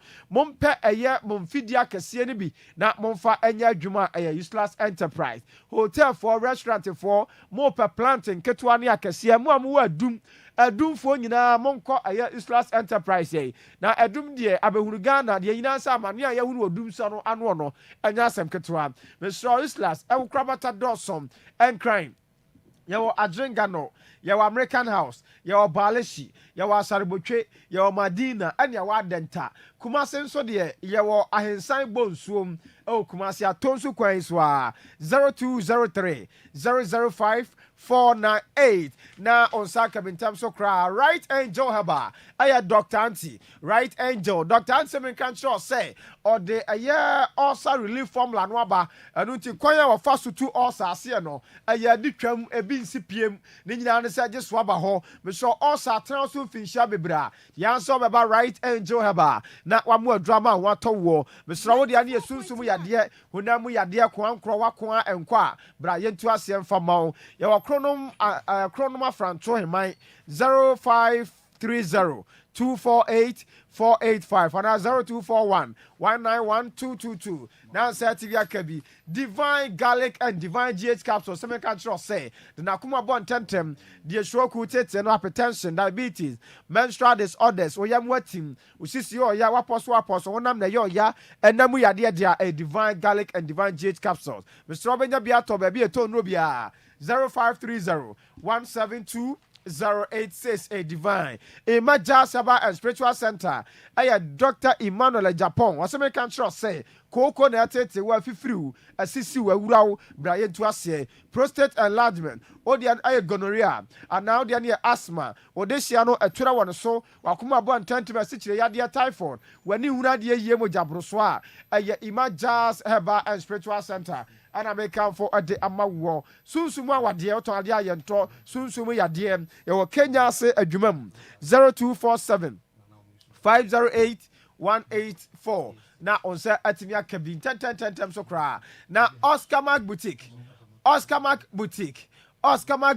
yawo Oscar Mark Mother Care Mr. Baby Wardrobe baby car motor bicycle walkers onse bekabi open kwadaka seat wastable disposable breast powder obenya bi Mr. Ememantade a efe swag ya himfie no Mr. wo bema wo so timi akikasi ani open belts open mpaboa open suit ahodo a obenya bi emai montare nyina de amone beko dinner de mo de beko akwadware pool mu de mo de beko wedding do weekends a de mo be hye ade atele na de mo de apile agu mema no so nyina no eye Oscar Mark Boutique ye wa jewelries ahodo ye wa watches ni nyina on sabeka bi me so kuma se adum yane Ezra abrosan no di hwani mu ba bia ahodwo sokoban for faka no ani mu wono ma be se Oscar Mark e wo ho 0208 120 280 na Sonia Cosmetics one de Fantasia IC hair relaxer abadwama so enuandu awdo amatire nyini yeri nyina wa muntie ma otienwi no awode a opeso ode nyina no ne nsaka eho a ewo tiri mu a fa Fantasia twen ni nyina abekọ edua samba o pese due bebe tiri mu a Fantasia na adebetwe uti your V1 shower gel odi bedware V1 body lotion na odi asra na owedi atoso de opebia to aton no 0207 667752 ana encran 0302 668420 na me shower dan dwumako kase bia wonom ayan emprako aha aya pig farm so yeah we'll pause there. Okay. Na aba later. But Mike, I think a lot of issues occur within the week. Yes, Reverend. I'm aware John Dramani Mahama said the teachers, trainees, yes. They be one hot meal. Yes, Reverend. And you run area. One not yet be determined by the institution. But once a day. Today I can man to me duane. Now, Reverend. Say nipa ndi ba ko. Na say it's even long overdue. Nipa ndi ba ko. It's long overdue. Reverend. Investors who totally will be co-invest on one and hostel. On one a ton of duane di. So we are more duane. There be when they colleges of education. What is the difference? The difference is that at first it was not a university. The difference is and that then it's a university. But the difference is that they should suspend it. Difference room. What is it? University for normal ones no. Omonyalawa. Education for nurses no mojalawa. Now we would jalawa ni some oduane do. Mahama kasa so no chairman come to bama no. O ji allowance. Just Mahama oduane His Excellency. O kan asa so no teacher for no a. Come to bama no. Sir Mike, I personally is against nurses allowance, teacher training level. The one. Why say otua? Also otua no controller. And I make us say yes, so on the untua. But I'm against it. Untwem. Ababy aba. Ye wo student loan trust fund. Yeah. Ghana ye penny me free dodo. Sir Mike, ye ti kroma sisi ye, ye se o mine niska. Aban bi e ba ye, unim se ne nadmofo ne why ye fo a ye fa o mu nyina ye yi dodo na e wo isa nadbo guy you ba the last time he came guy. Yes, Ernest Dapa. What's the no. Ernest is it Yamwa? Yeah, Bibi sir. Yeah, Ernest Yamwa. Wow, the experience. Yeah. Aban for fraba wa kofa ne nkofo aba. They taking them at the back. Yeah. Sana ye tieska gu Ghana we are just spending money on certain things.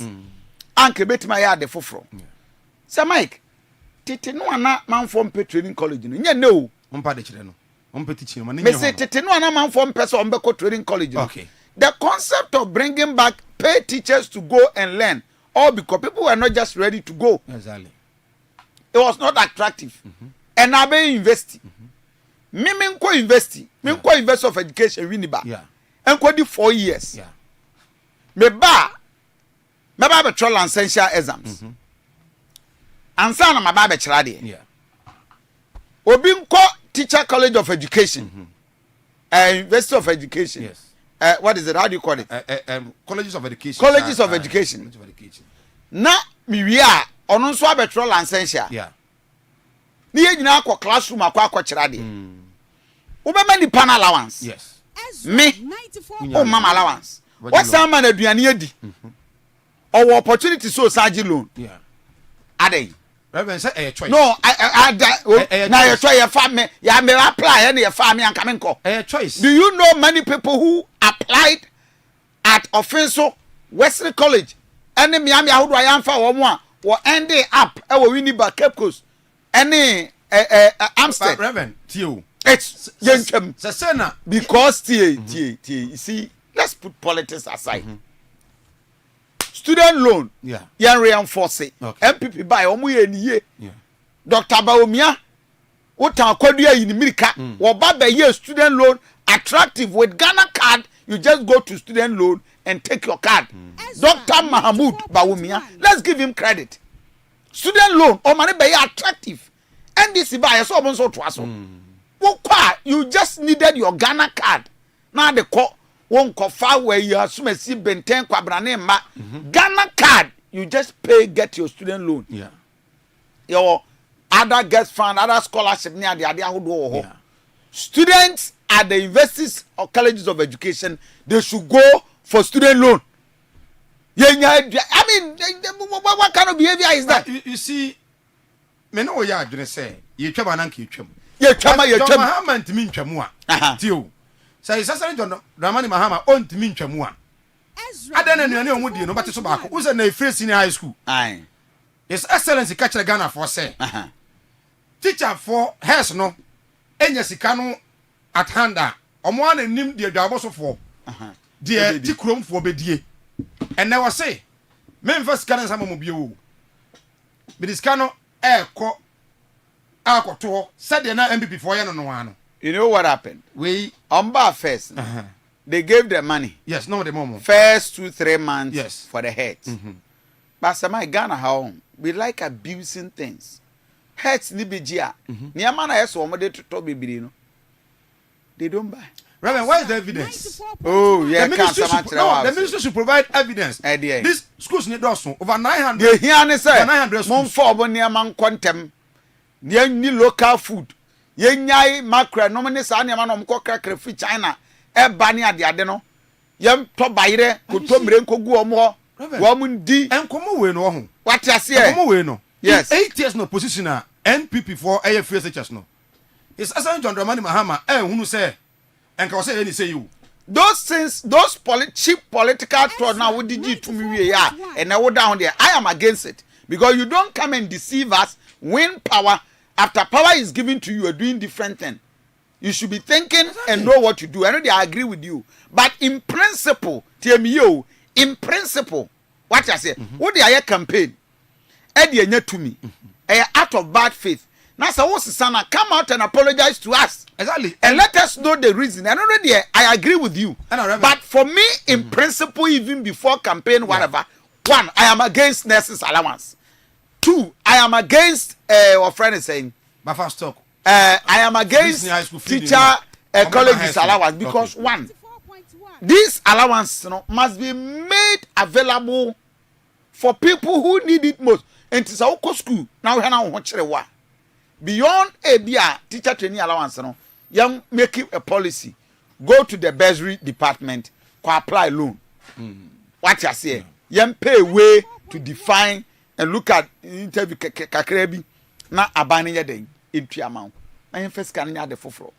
Many people boys bebre ti krom ha omo nya adwuma nye ebi kra pel bosia kakrebi e de ayade ni atem ska every semester ni yama omo say 700 or 1000 800 kra na I think 400 and something. No, let's say 600. The last time I checked was 600. Nipa over almost 10,000 or 7,000 cry. Thousand. So my career say for 4 years. I tell for friend in come 0558 620300 and 0208 I do ye about 0208 340 I da be anu dey be translate we be the preko later 0208 340 412 numbers are obefra no pay ye di nkomo yakwa MPP Sir Mike nkofo akon abotwede wo ma ho efija akwa abre nso omo dija ato omo assembly assembly DC resident akwhye no na all the other issues 0558 620300 and 0208 340 wait me afresh. So my Facebook page messages about with my can be the my but young kwahoma so young fire listeners. Hello, good morning. Good morning, Reverend. Why na me na say? Reverend Femi that's free edition. My into. Reverend when you down on my bony and dey pass. You know say Mike will make it here money and na yen hu no so na side of any kaka when you down Roma. I agree with you. Yes sir. Reverend, John Mahama Mamtani, one year for Ghana how. And not your focus and be or say security for fire service standard na dey I don't know. Professor Mercy and film crop of Mercy to be man of mono or munya bin into the big Ghana to one to idea ma Ghana fire service. I could for the baby for to be a maga. Papa you be a make the dear Macassi nipper yet me Jim in the back of John Mahama because I know the caliber of John Mahama always a can answer Ghana for. Now no what day what better down a teacher for an nurse for. Yes, a woman. What in Kakakra, what is the market can be? Was it them who would cut and see what you one who's at the end? And then the mamma could have read ye, allow us in free. And then I feel some boss or about the call for region Ecosha necessary. I can't say most of me bar what may more times two. Say, I didn't also. Say, Mexico or Ghana, every my what do Emma buy promote to boxing? Some of them feature dollars. And that's for allowance Saturday and what you mean to me here. At the end, mean to me. Obano was taken out to position now. You're not promoting international boxing. So, never be a course of Ghana. Mamma said, I did work on her. You're very bad. When you be a middle Mikate, when you're trusted, I can say authority because it's what I had for. A teacher for the Yana Wadaroma, so for new Kate, was on the matter for the other. That's with empty for. They are perfect. Because I don't know, it's an one was there, we, with Wadaroma, with the and yeah. What I say, what did you wear that? You don't call my name, and over much of what is yesterday. Yana or Bano cars in Bia, one goes with Canada, Japan, and neighbor whom Yana that will be able to be because no what you put to the Yatraba, and yet where lecturer would him say Ghana Hano, where you be a trouble money, uncle, Monquez and Canada. Master. Upon me, those is not a penalty. Or my FM that you Canada. But can begin and send to her. Okay, Medasia, be a premier crown offer from Ra. Hello, good morning. One a minute, I say. Yes, when you. I this back up. I don't want that's all I mean to you. The boy was my power, and I'm a of the American say, and this Abaya be booing. When young coupon and Yaman, fair. Or any NDC4 or 1 from 1 to 20 before. No one said at the Beboa. Or Munya Casatan NDC4 cannot as surgery. Let ye at the bit my boy. Or any, your man and you won't a baby by it. And you may crossing up to date, and you meant to me sign. It's John Dramani Mahama. Why must we have a fool? Now for your buffo or pass over boy. I'm a near my enti o ambi before nyano no muntimi muni man na o muntimi wo se abra mo bae no ofa e komodi yen esikomodi yen ahokyere bae ahokyere yen film ene wo awa ye to no ne to no se ye bubu ya tiso nanso amampi ba na ebeboa ama ne ma ye teteso no etima yi e John Dramani Mahama na me kombi before so de kakra sa na tie o mbe kokontokwa o munni kanini bia obeto problem I'm not going to go to and the way to see. Saturday, your mamma moon. Now, yeah, I said, or won't put down a fortune. 2 million actually. When it will be in class or trouble on 2022 or people who are in agony. And to so many years. But I see him for now on also making a point. Oban, why any brief? Good morning, one I'm in a saying. Reverend Aduanaba, you go back here. Johnny, they are saying. Then yes, only I could introduce me to Parliament or what? Ezra 94.1. I'm sure, Papa. When they say, Mark, he's a regional minister, Kumasi Mayo.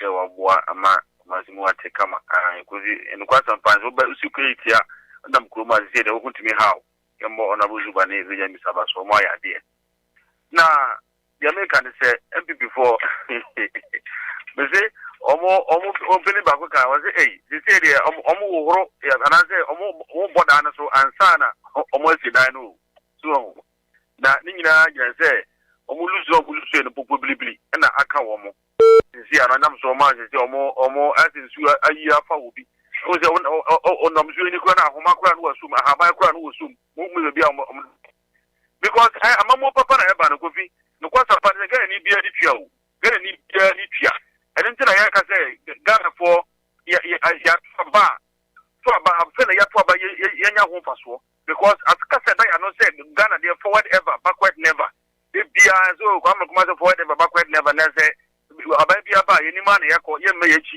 aba bia no ba ba betete ne ma so and Ghana man be enjoy the money Mahama ni 56 ministers the local for the one the minister that to me anya no and then the 56 ministers ati atetinia maso amanyama boa from there it was so okay but as your father and scholar hello good morning one minute ka say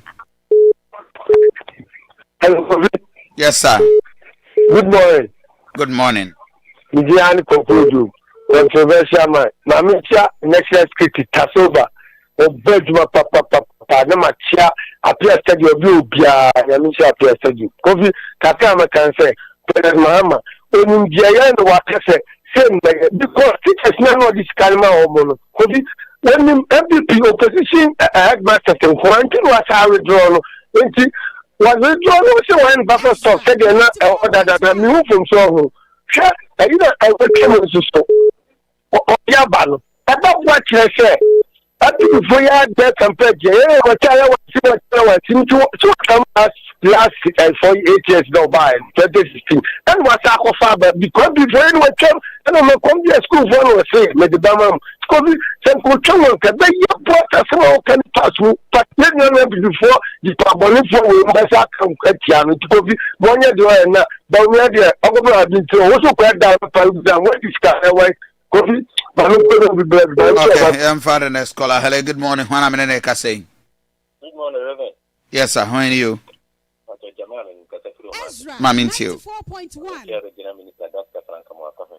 Namintia Abbas Nuruddin Esquire. Namintia KM New York Kinzura. Reverend, now we cut a school loan no, but me be almost the crocodile the John. The Nipa Bear 20 the apply for many 5. No, but at Baumia time now they Ghana card call near the loan amount. That was something simple done. Ebi and baby nine, baby apply o mine. And I also operated with them. MP before years and a do muko position, and so ya not tell or Mubusia, only I almost Mahama Toroko. We need to overcast Mahama Torofua. But me, I am chief, and you better can some of the kind. You be tell electric back now, what they buy anyway, and have a year Jumako. And the MP from Cabana and Komoka said he wants to boss will be crazy to her. Because when you have a trope, they didn't hear about me and they buy and buy. Carry a boy, you know, Cato, one Tiamo, Dino. Our copper woman, branch woman organizer, they did not make him up for Mohono. 8 months, you know, Marco, you be better. You part of what time I swear you my phone by the time.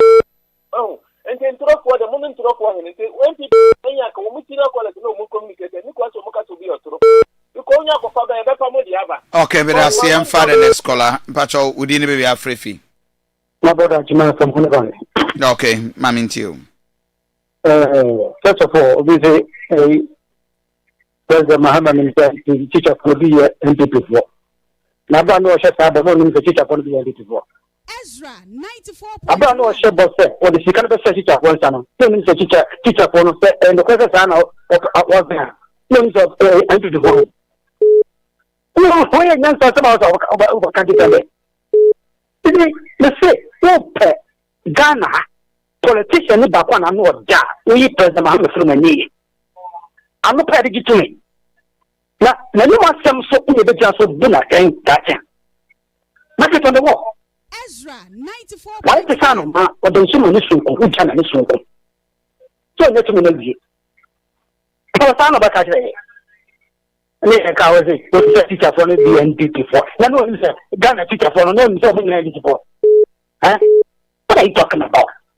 And now issues Sharif Muhammad Nasama min kese za kwa maka wasam na me ya look at wasam as a boy no last year for the two boys living na juma wa ya no problem. So last year now work on not a heavyweight boxing champion and so just a fellow I don't know what Panama in and out Chicago will be here you start playing in and out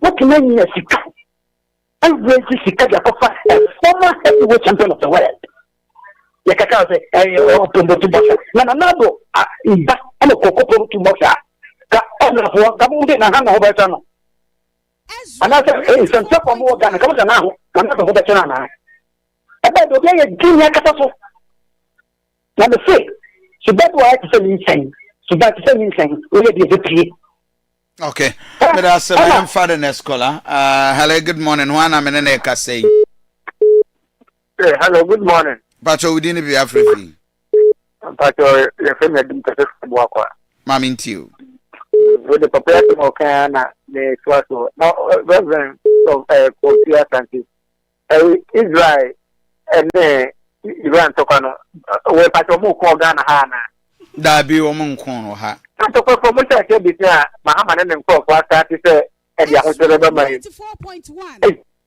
94.1 you Russia Ukraine yanya ntumu anye Israel ne Iran tene yanyi ntumu na te Muhammad ka te tanto kwa ndi ani ni tutanso mai to na meboa se menyi ni so maka ni wa ufoni wa ani ye di wati finjira e from akwa kuma be duwa wo friend Dr. Mwaku mama ne ka te ade na kufu ado bi to ko mun jai kan na ndokwa ni yanko ha ndi wo ti e fu ha Dabi na me obi an kan ntimi kan kire me se enu nti na ada o maka bibi sa na o na be na se pa na ma kan ana wanti o se o kan no on kan se enu nti na bia o ma ye bibi o se ko kakra o do respect ni to kakra okay because what you were doing we you say we why the customer is wati the match we go wati and ko to for buy we say I don't think that the match is one that the papa about the the cat and buffalo the get to ka so we need all the money be that it will be say it remote on the occasion and how do I am a cafe piano what I say that the 2 minutes but I can't tell me that and you put the tone to and so I am to come for for the them free for the master one what the cafe here put one the thing that the different to pan to Ghana it has a nyama ukai and na wo didi okay me da se em father Nescola hello good morning yeah good morning Pacho wana me na ka say we Pacho Adam senior na se kofo mami nti obemena na me de me kan say ade o man pe yin ma be gina wa ka say Israel war into the Ghana ha na Iran war stay na patrol the ton and the ton you two monko stay na dollar na da ho 10 cedis and go baby a and so na no aka BBC mo na BBC o man ma na ne ma stay ne ton ne ma boarding ata na mo so dey say Russia Ukraine war and you say no ba we no na ma ha BBC na ya tutu ka scam obi sika da bank ya ntama no ya tama for head card na ati fatu na wo kana di wonja akakura e da medase pedasi emfa the Nescola hello good morning when you yeah good morning good morning Pacho didn't be everything Pacho me brain no o ka se free that's say the same way was not mami ntio ana pe ne ma tani e ma pa mo ya de mo man kana na ko en kan ko tan ya ma mu na en di cha ba ye bu na o le fu en ke di an wa e di kan de bre ne wo dan ke ne a ku fa do ne na ba ya de ye ne en di cha ba ye ya di kan de bre wo dan so pe ba so che ni de ne o ye Ukraine we mun to ko ya mo kan wa sen ni to bi ne kana ha no mo kan to mo kunu English is on to be Ghana. Go to Papa Chief. So then there's almost a stand at here. You seem to know the qualify there. And the young son of my. My intent before I'm kind of our mind, yet you mind in the airport. It's just to do here this one. Just as many in the only I'm finding money in mind. I don't want it. Okay, but that's the father and the scholar. Hello, good morning.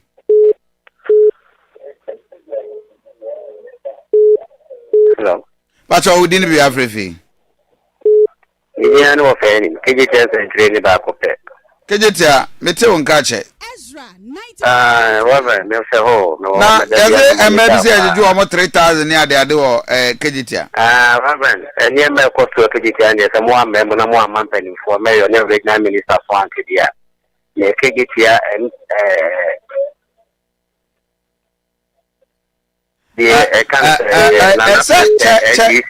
chairman afayam was start adwuma.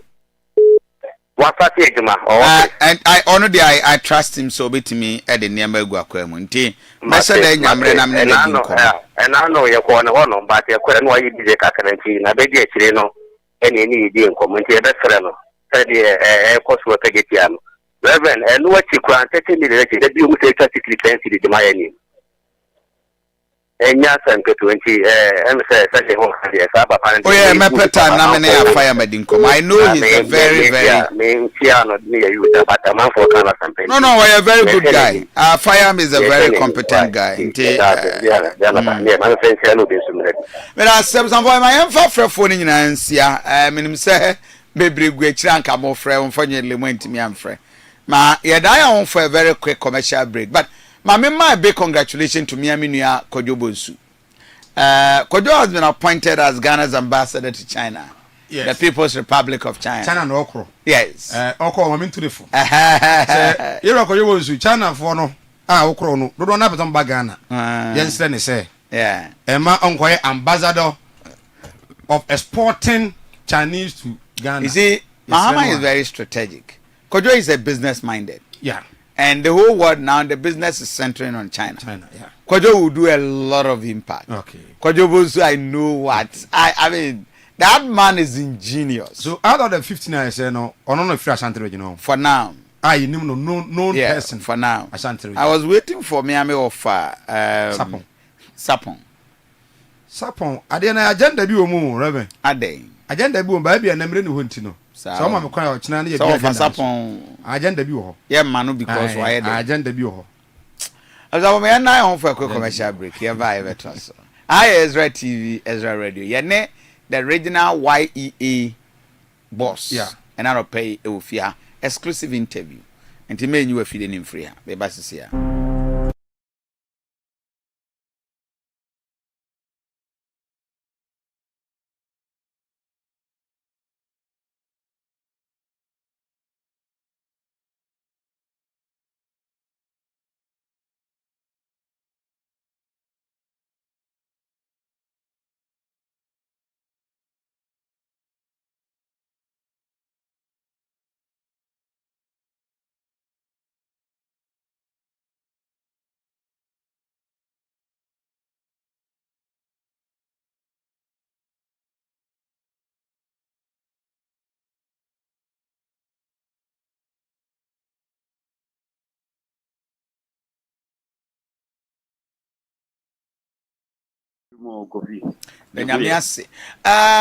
Yamubi have followed with concerns. All of a sudden, the Bumba ASCMPP mu Yankonkoto Abano by January 2026. All of a sudden, MPs are declaring, DCs are declaring, former appointees are declaring, and division has just begun. From where you sit as political scientist and political watcher, there are also MPP mu at this time. It was a go for me chatty for MPP Amanyuku Ewo Ohaumu. The Kono is in crisis. Crisis no musha check. And how to introduce the crisis. The phenomenon of meet mini way nyajuma. And so he sought to restructure the party along his own terms. And on a ye Olafuku, and on a ye Kwabena Japan, and on a Kofa Freddie Blay, a complete outsider, a party chair, and on a John Boadu, who would not have been elected to serve the party as the general secretary. John Boadu called Abatu Mua, Ukobedi Cho. Another handpicked individuals that, according to him, he could work with. And the party structures, the party's constitution died. Asante said one and also a Jumain. Nipa bi a hijack party no. I started to examine how weak the party chair or team, oh yeah, until somebody told me, say, well, you're indisposed. If you want me, and eventually, the family people, and so formally, am I in Ayati? But the question is, Tamben who say, or you're indisposed? Tamben, and as I didn't share here, what nasi kum sa party constitution, no? The center of power, authoritative decision making in the party. And here in the constitution, you know the truth, whether they have a sitting president or not. This is the crux of the matter. Until you get an impression, say the party's executives claim omuno control, then they are playing into the hands of Dr. Bawumia. Because the thank you tour was consciously planned to give Dr. Bawumia some sort of advantage over Obia or Bepese, Obedi Ekunanim. It was intentional. They did that purposely.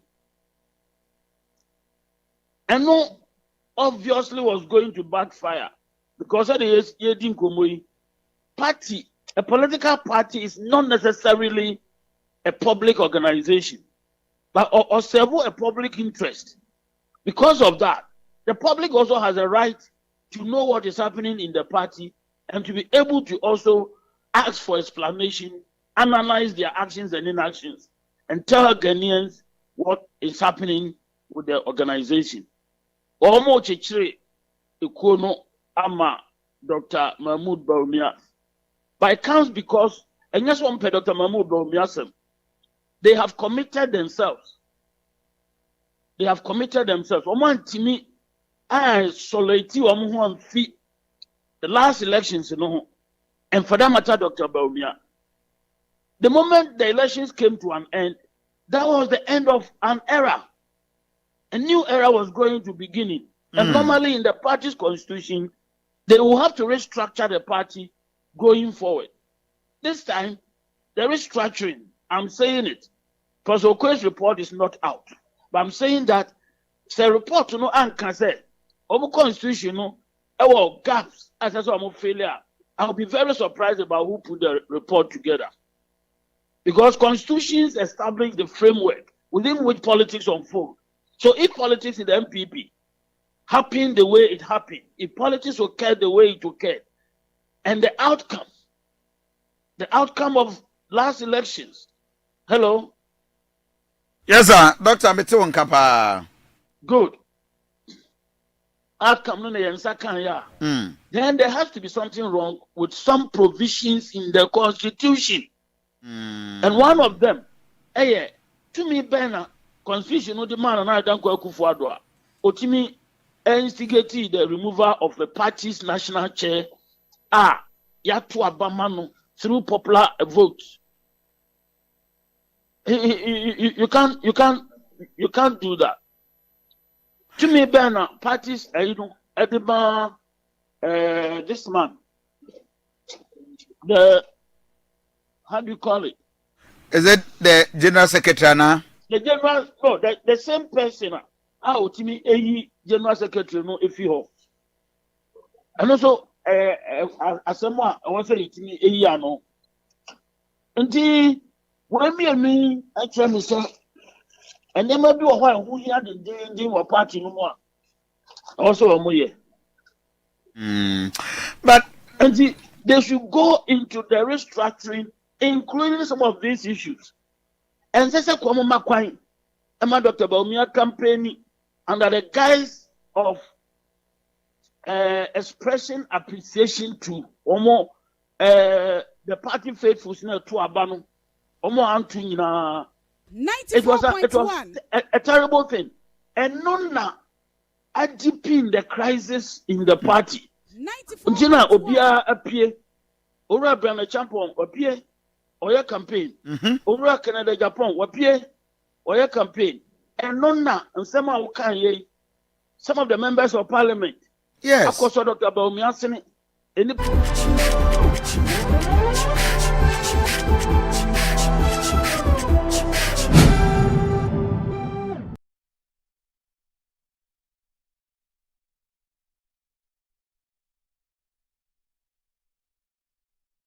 Buoman Ghana and Ghana phones in your mistaking Kotua about Bonnie Emma NPP Abandim and I'm saying I don't remember money NDC by. Good morning. Ezra TV. And I paid him in Chachamuina. Semaik. Kofi Asante, mi Chachamuina. Are you who? Me come be say, go for you. But me na muri ni ba na mboa. Me come be a mun sisa part in the face. Mun sisa part in the face. Me come be say mboa. Right now, you come as a fear who are them. Amos is just by for the airport about a papa, with the Midumana papa in some hat. I'm Chachamo, then cook up your happy birthday. Papa no cray back up. MPP Patino say a papa one idea. Only Dr. Mahmoud Bawumia, no cray back up. And this is focus soon for dear son of Bayan, I'm on for Kennedy, Omonfa, Omobwa, Patin Yomodia, Yam, some man batum, and I'm on for push on the we are no, sir, Dr. Mahmoud Bawumia. Sabi Yatona Dada. MPP for MPP Libya say Sabi yadena kwa nin following a bay Sabi Papa MPP for and Cabonum a bayuma. Now Kennedy ye quite restaurant. I fell Sabi say Abacans and Fufro. And Sunday one who be a Yakari only Dr. Mahmoud Bawumia Mr. MPP for more been to BSM a bay Dr. Mahmoud Bawumia. Apart from that. Reverend Kofi Asante, Christ na sumu juel kao, Midiani Mr. Paul, eke abumoche, Boasa Dansu West. Asa na mamicha mampede, His Excellency John Osuboni Dramani Mahama, anopi manache papa. Nimsanchia honorable first lava pekeni, eke ya obana. Reverend,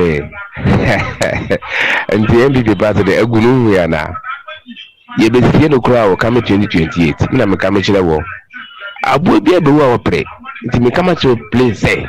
38% no munya kwampuno 2020 so munya 20% kwa na me na aboa mo na kopon onka ho pa of a good Reverend, good morning Reverend. Maybe sa asem biwa ho woni papa we mokas we mo de o mo ye alanchira mantin ko fu nti o mo nka bibi papa bi anfa bahumia ho. The question is dey ntina ya na MPP mpanyimfo MPs na de nyina ya no mpa bahumia he offer ebuo here, Mina Motama, Canada Japan, Lady Batuli. And then to 4 boy book the Japan, Sasina, the idea, other if it me dear Tima, to the quite me catch them before you couldn't present Kufano, Bow, Mowing, Sasso, Tama, Sassy, and this is where how to Kakakana say, Jimmy for 2% penny for the Canada Japan. Sana Canada Papa, Dr. Amachibuate, Canana, we, Massa. Kala chama tete no ho de CEO obi adwuma nkyere se nipa no post president woni sa tumi na won de be ye adwuma e be for process ti mi sa politika science ya mo frefre o mo no e to da ye mu bi enhu faso bi e wo so. Reverend, good morning Reverend Dr. Bachibat ya na omo de he omo ya lanchira manten krofu nti omo de bahumia de omo tan no woni amo akoba no mkrofu nyina so omo align krofu nti no na Reverend ABB Canada Japan you be near what mo Alaji Batuli adaka be program so Adum FM ɛkyerɛ kwan kufuo fast with mansase tabama Canada Japan boa no mane sisi warehouse cold store kran nam na de ade Canada Japan business kasi tam so the party financier Alaji Batuli adume from Pom man for the Cabre morning hold that time what you say enti Canada Japan ya no kasa wonto ne bo na because of so kyerɛ na sepa na Alaji Batuli kwa me wo say sebe no mpeso me party na ofa no kwa nkoda che no atembidi no doso di party fo atempere nkufu mu nyina timka kyerɛ party fo nya say agimi fo nkwase afo me yase me de mo abedom. Reverend, good morning. Yankopa do me jise mo nya wo ye. Reverend, internal matters here sorry wo NPP party mu na me pese me kakra. Reverend, they were paying for no baby one cry any member na times they support the party. Baby one man I wrong point especially any bono chairman Bologna. They were yet a papa can Japan. Airtime and your fake. As a regional chairman who handled the whole region. Now got 30 is now to 2 I am Pierre Edemai. Oh, and you come and you say me so say in case they pay Ewinia. A deba sem na wo sa original shema oba sa ka fa no bi e da kwakọ wi tumi e da fi ndc for no pay for no friend no montana so mon kasa afa ne be me ko pesca que dem pe mo kwada so afa e say dollar na ya no fo e de dede hunu okromu ha e de dwa ya som enya ayi o mo media kaba bi e na de bia na dollar o na dollar it's a dollar na started cost low. It's a dollar no. Keka ko be 13 cities. 12 point something. Oko first bureau ne black market na dollar no keka ko be 13. Eso ya no for ne mo media kaba no sore a na 10 cities. Enfa na dollar ne 10 cities. Mo kan kire ne nkope bi ho.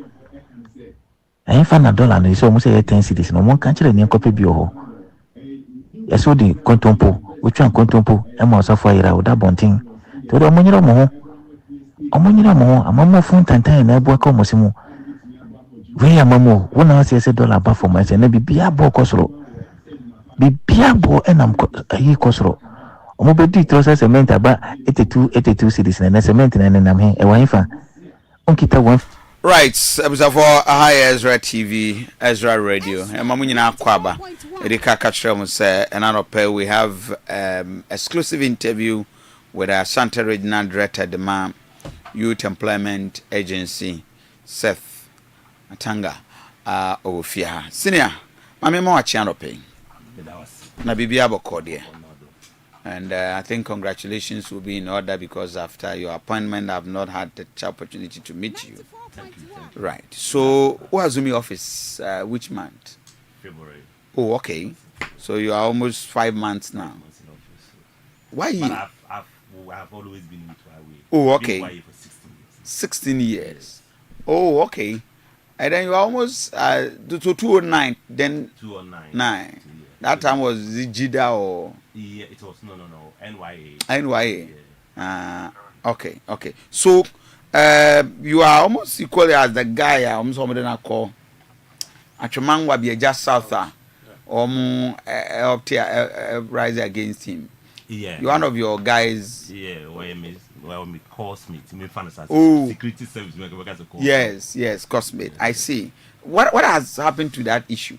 What me are resolving? We are settling it. When him say human being, no be energy change. We are talking about engaging. So coming down. Oh, I see. So you were in the field. You've known the in and out of the YE, and so it's not a new thing to you. No, not at all. Oh, I see. Then I think your appointment is in order. My last station was at Kwabre East. Oh, okay. Yeah, municipal. I've worked at Fija Kwabre South Municipal. There be one question or more assembly. Kodie. They bent the DC's residents. This is news to me. Your own people. Your own people. That way. Oh, allegedly your own people. The DC is one pale. Yeah, yes, and some of the youths are Mumpeno. So as a result of that, some of them have press conference warning say Oba Umbeshishi. bungalows. And but I don't think they have done it. I mean, yes, also. They've done it. They bent the entire distance. Call them. It's bent. Two days ago or yeah. It just them crack. The entire block is bent. So your own people have caused. Don't let us conclude. Let's leave it to that. For the press conference, we cannot take it out from them. But even in law, still you cannot still conclude that. Sure, until proven otherwise. Anyway, so why here? What saying? Yeah, why here? Literally at the current year, why here? They buy and they say Ghana, Mabunu, who here?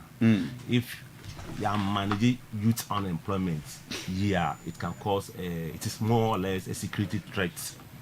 Betting basa yo ne chronobo ne sound man about my.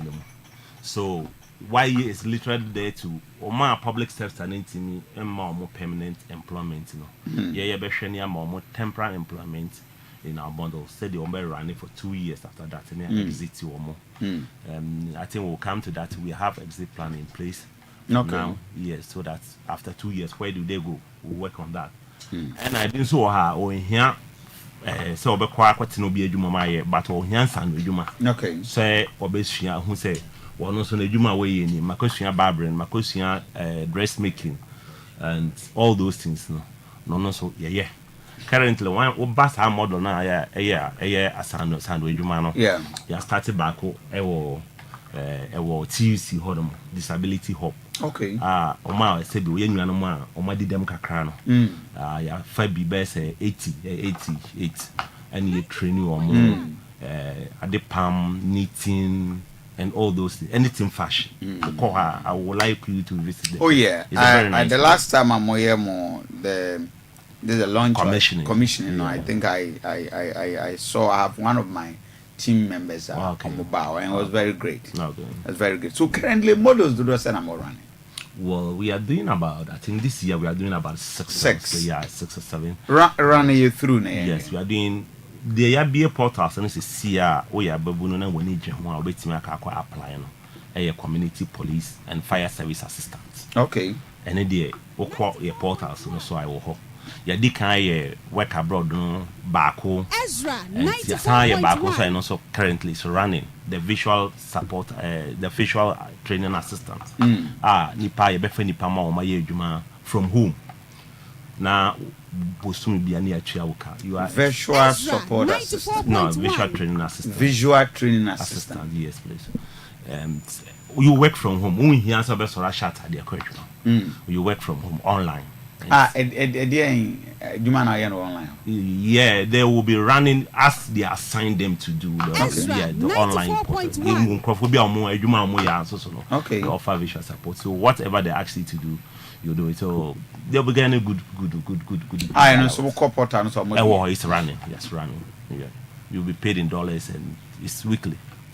Okay. Wow. So go through the training the models here be portal that service fire service as well as the what is the procedure? The procedure say portal be able close on the 26th. Okay. And see we between the age of 18 and 35 ubetimi apply. Who apply excuse me, you close to portal now. That is where our district directors and officers will trigger the selection process. Okay. Beji say who apply we all the duplicate the friends that print out who submit in your district office. Okay. Yes, until filling online was submit submitting our district office until we select Kwabri Easter you submit your form at the Kwabri okay district office and now you're in the KMIA you submit it at the KMIA district office. So based on that the district directors will invite shortlisted persons for interviewing. So you get guarantees that will apply before? Oh no, never. We even do it with the service providers. In this case, we'll do it with the Ghana Police Service and then Fire Service, Ghana Fire Service. Who qualifies to be a fire officer and police officer. Body selection and interview and everything together with YA. And we are the director and together with the police service that will then select Omar qualify for training. Let me emphasize, it's free. The application is free. Yeah, before you are free. Nobody should try. Why would you ask? Why would you are all munina about? What can you say? You try me. They shouldn't be. I hope and trust that you will affirm your grants. But you share these the rest of the models. Yes. The rest of number running. Yes. Yeah. Well, in this year, our CEO is bent in meeting all the timeline, the timelines, you know, and President Eniabre, I buy where they promise and they can't when they buy it. So we don't want to be cooking promise. So the ASAB and we are trying to do it, and we will do about 6 models this year. Make us say we will be a friend of Greeks. We will be doing Greeks. Your friend a graduate in corporate support. You know my way from training college, diploma holders, degree holders, and multi-fear or we open the portal for them to also go and apply. Apply, we interview them, shortlist them, and then recruit them. Near the Omama institution, state and private institution. No, my yeah, why you need to be Omoka at the end of the month, but they will be providing support to this institution. And you know, it comes with too many reasons. One, nimpa okwepe adwuma say uni work experience. Working experience. Yes, and you know, yeah, for babu na we graduate, you know, you'll be acquiring the work experience while you work with this institution. And you know if you want so abosom no so obenya kakra ade akwa supportive fee na to na tade ahye. And also if you ha okona se wadwuma so yi a to say yam fan say dey obi abaha na obo produce program. Yeah. Na the 2-year contract na so no so or call. You talk to management that we can't let you me my brand say unko or why you know yanhwe ni amfa na adwuma. That is the brain behind. That means why you for Nambutrianaka? The corporate institution will not pay unless they be allowance be willingly no. Legally you own him not until so person motivating no. That one is accepted. Yeah. That one is. I see. And we are also going to run the youth in Arabic education. Okay. We are going to run CITA community education teachers. How youth in Arabic in area? And then virtually we take the youth and then we interview them and select them to go and teach in the Arabic schools. To Arabic in Arabic schools. Unless those are Ennin Arabic, very well. Recruiting. Very well. Well, I would say Arabic be a kind. So these corporate things, and yet to say NAPCO now. Are you continuing NAPCO? Yes. What they say to send NAPCO. Me my chair or yes. NAPCO was even born out of YE. Okay. Before NAPCO, there was something we called a paid internship. Okay. And it is second Greeks na and banaya under YE. And near an period internship now it is how NAPCO and Greeks become one MCCA. But when the power changed, they decided to set up a separate institution and name it NAPCO. And now they're running NAPCO. So we have come back. YE. Okay. But we can promise them their money will be coming on timely. It's budgeted for. NAPCO have a lot of challenges over the period. Yeah. And running NAPCO, it's like you are just changing the name and run it. NAPCO said the medical kind. NAPCO paid internship of Greeks. Was bet by YE. Okay. And started any program you can Google and see. Before 2009, before 2016. Now we paid internship. Under the paid internship, even the NIPA called EPA. Yeah. EDB called Ghana Health Service. EDB called another institution like this. And then they were all graduates. They were under the paid internship model. And NAPCO free. Why? So, what are some of the basic challenges for now?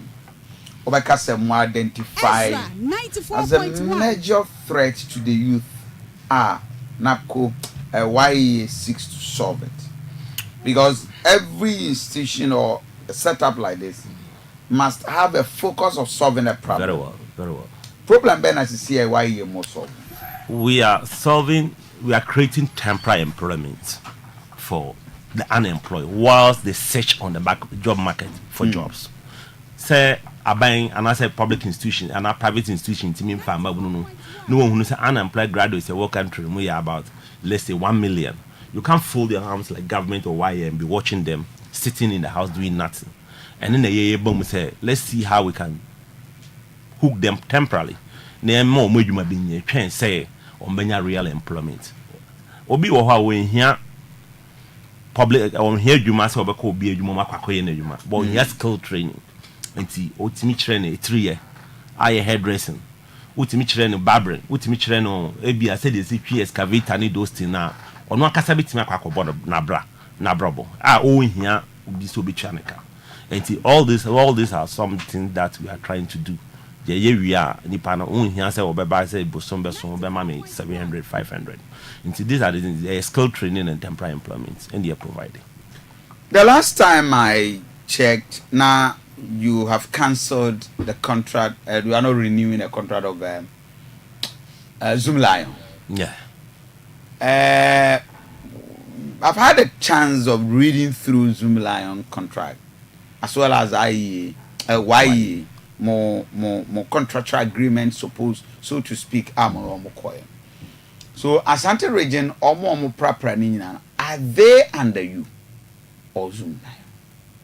As we speak, why we don't have any contract with yes. And all this one, not one on any job. Ezra now you need Zoom Lion our partnership agreement. Yes, agreement. So were they being paid by Zoom Lion? They were paid. We pay. They were the almost service. No, you to Zoom Lion. Not beneficiaries. You to Amoka. That is when the contract is was in place. Yes. Okay. But contract we are, you know my way. And see why Zoom Lion beneficiaries be any higher no more. They will contract. Asset now. So I don't know. It's a question we have out there. If you think they are not within your jurisdiction to answer, will be to me. I'll let it go. Very well. Because I am more of policy decisions. Very well. And at your level, I don't want to. But having been through the system for 16 years, you should be competent enough to answer some of these things. Because maybe we are concerned, say, the government define how much YE cleaners na prepare crew per the contract. Say Mike Zoom Lion, you go into you betua mu say monti we nya mo service charges monfa we into. But the impression is as if say Zoom Lion mom they determine how much these cleaners were to be paid. Meanwhile, you were determining how much they were to be paid. No, it's not entirely so. Okay. Because contract in the bar, on at the time say maybe why you say I can pay you maybe 15,000 per head the beneficiary. Okay. No, it's okay. Out of the 15,000, the cost for power, 1,500. 1,500. Yes, out of 1,500, you know, my service charge be we be a car we are named the beneficiary.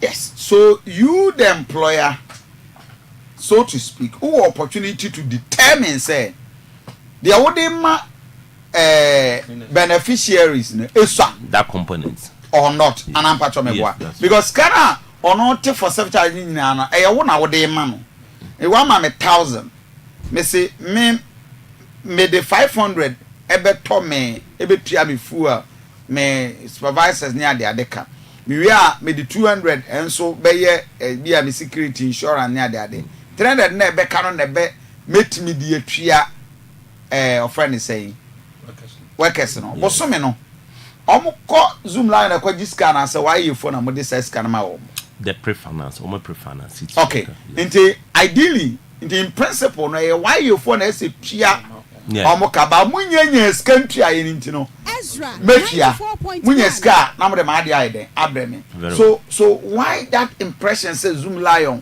and they determine how much these cleaners are paid?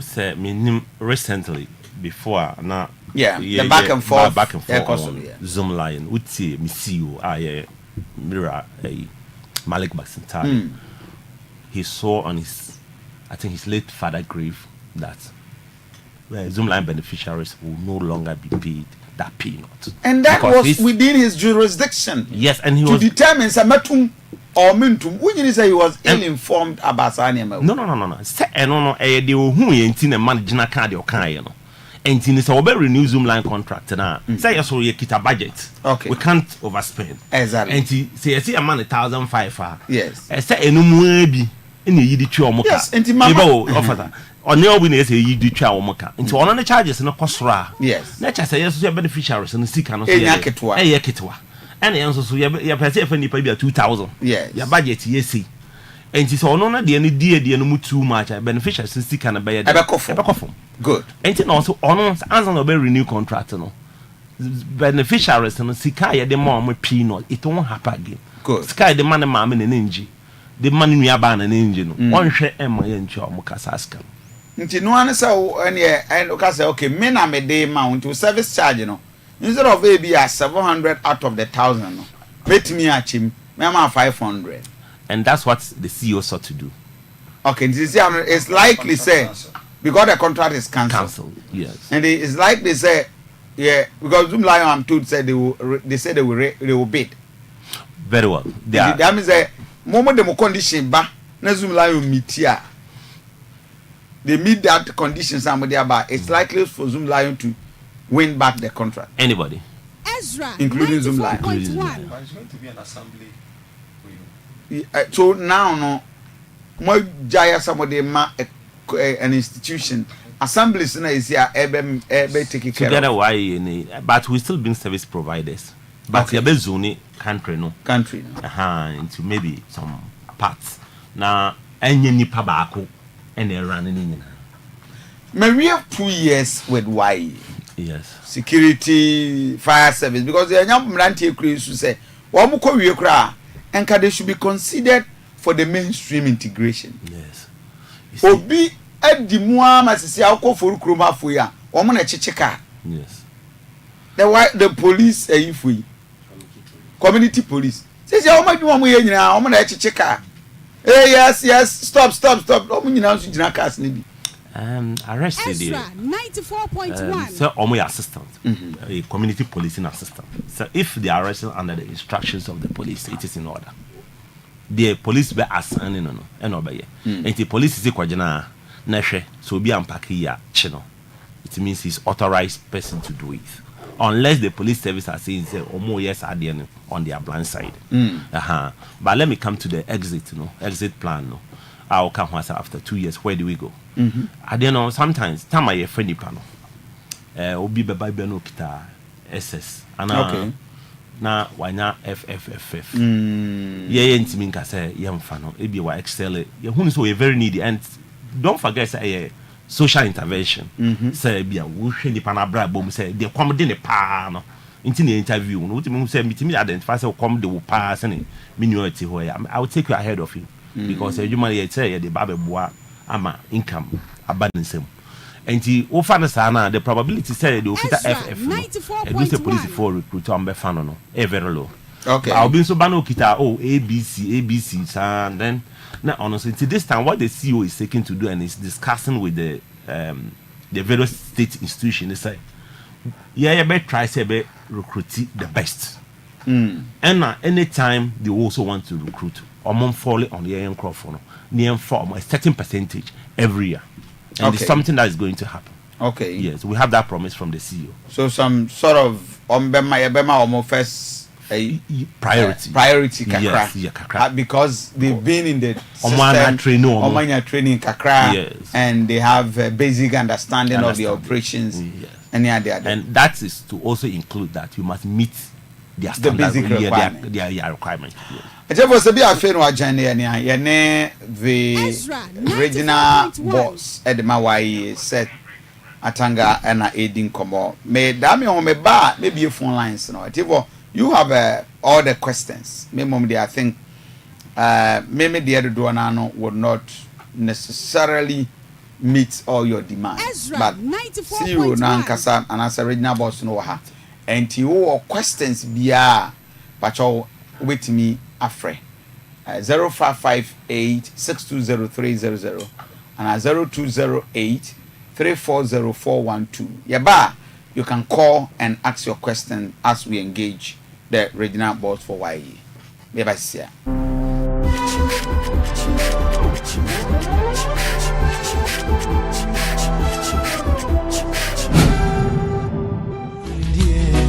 Asante Regional Director, the Youth Employment Agency, Seth Atanga. ofia senior mame ma wachi anope na bibia bokode and I think congratulations will be in order because after your appointment I've not had the opportunity to meet you. Thank you. Right, so Wazumi office which month? February. Oh, okay, so you are almost 5 months now. Why? But I've always been with Huawei. Oh, okay. Been for 16 years. 16 years. Oh, okay. And then you are almost to 209. Then 209. That time was Jida or? Yeah, it was no. NYA. NYA. Yeah. Okay. So you are almost equally as the guy almost somebody na call. Achumangwa be just south up there rise against him. Yeah. You're one of your guys. Yeah, me cosmate, me fantasy. Oh. Security service Yes, cosmate. I see. What has happened to that issue? What me are resolving? We are settling it. When him say human being, no be energy change. We are talking about engaging. Things are coming down. Oh, I see. So you were in the field. You've known the in and out of the YE, and so it's not a new thing to you. No, not at all. Oh, I see. Then I think your appointment is in order. My last station was at Kwabre East. Oh, okay. Yeah, municipal. I've worked at Fija Kwabre South Municipal. There be one question or more assembly. Kodie. They bent the DC's residence. This is news to me. Your own people. Your own people. That way.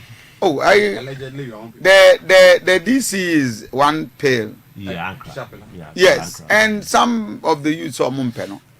So as a result of that, some of them held press conference, warning say about Mbeshishi, Bangladesh, and I don't think they have done it. I mean, yes, also. They've done it. They bent the entire distance. Call them. It's bent 2 days ago. Yeah, it just them crack. The entire block is bent. So your own people have caused. Don't let us conclude. Let's leave it. For the press conference, we cannot take it out from them. But even in law, still you cannot still conclude that. Sure, until proven otherwise. Anyway, so why? What is saying? Yeah, why? Literally at the current year, they buy and say Ghana, Mabunu, if you manage youth unemployment, it can cause it is more or less a security threat.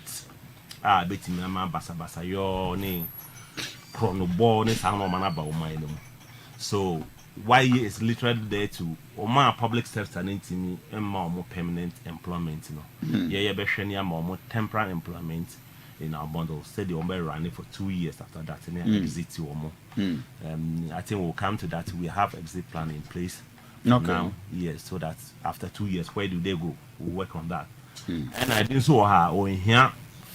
So, be quiet, what no be a juma, but or Hansan with Juma. Okay, say, Obesia, who say, well, also the Juma way in Macosia barbering, Macosia dressmaking, and all those things. No, so, yeah. Currently, one bus our model now, Asante with Juma. Yeah, started back, TUC Hodom, Disability Hub. Okay. Oma said we no ma oma di dem kakra no. Ya fa bi be say 88 and you train you at the palm knitting and all those things, anything fashion. I would like you to visit them. Oh yeah. Nice the last time I'm here there's a launch commissioning. Yeah. I think I saw I have one of my team members on mobile and it was very great. Okay. It was very great. So currently models do not send I'm running. Well, we are doing about, I think this year we are doing about 6 or 7. Running you through now. Yes, we are doing the ABA portals and it's here we are babuno na when you want to apply no. Community police and fire service assistants. Okay. And then the portals so I will ya di kan work abroad no baako Ezra 94.1 and also currently is running the visual support the visual training assistant nipa ye befa nipa ma o ma ye adwuma from home na bosum bia na atua woka you are visual support assistant. No, visual training assistant. Yes, please. You work from home when he answer best or shut at the question. You work from home online. And Juma na yen online. Yeah, they will be running as they assign them to do the online portal. Okay. They offer visual support. So whatever they ask you to do, you do it. So they'll be getting good. I know some portal no some. It's running. Yes, running. Yeah. You'll be paid in dollars and it's weekly. Okay. Wow. So you go through the training, the models here will be a portal, that fire service as well as the. What is the procedure? The procedure says a portal be close on the 26th. Okay. And see, we are between the age of 18 and 35. We apply. Who apply? Excuse me. You're close to portal now. That is where our district directors and officers will trigger the selection process. Okay. Beji, say, who apply? We are the duplicate, the friends print out, who submit, in your district office. Oh, okay. Yes. Until filling online. Online. Who submit? No, I submit in our district office. District office. Until we select Kwabre Easter, you submit your form at the Kwabre Okay. District office. And now you're in the KMA, you submit it at the KMA district office. So based on that, the district directors will invite shortlisted persons for interviewing. So you guarantees will apply? Oh no, never. We even do it with the service providers. In this case, we'll do it with the Ghana Police Service and then Fire Service, Ghana Fire Service. Who qualifies to be a fire officer and police officer. I'm on a body selection and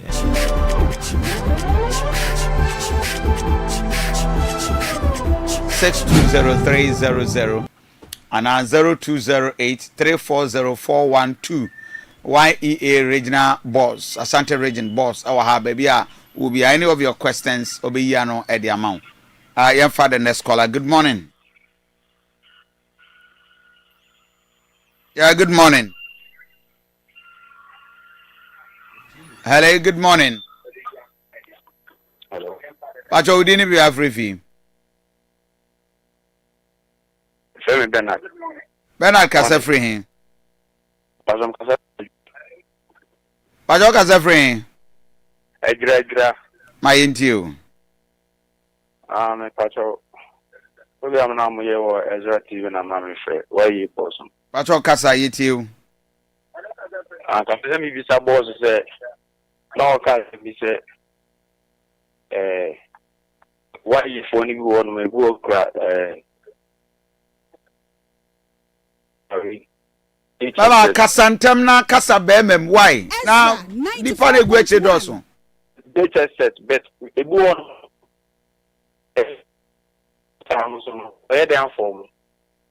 okay but that's my info the next caller. Hello, good morning.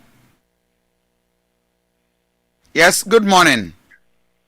Good morning, Asante. Pacho wana mnene kase Pacho somo seke muzama akitabu kumasa hinsen my into Pacho, pese mi se wa ye boss mi se.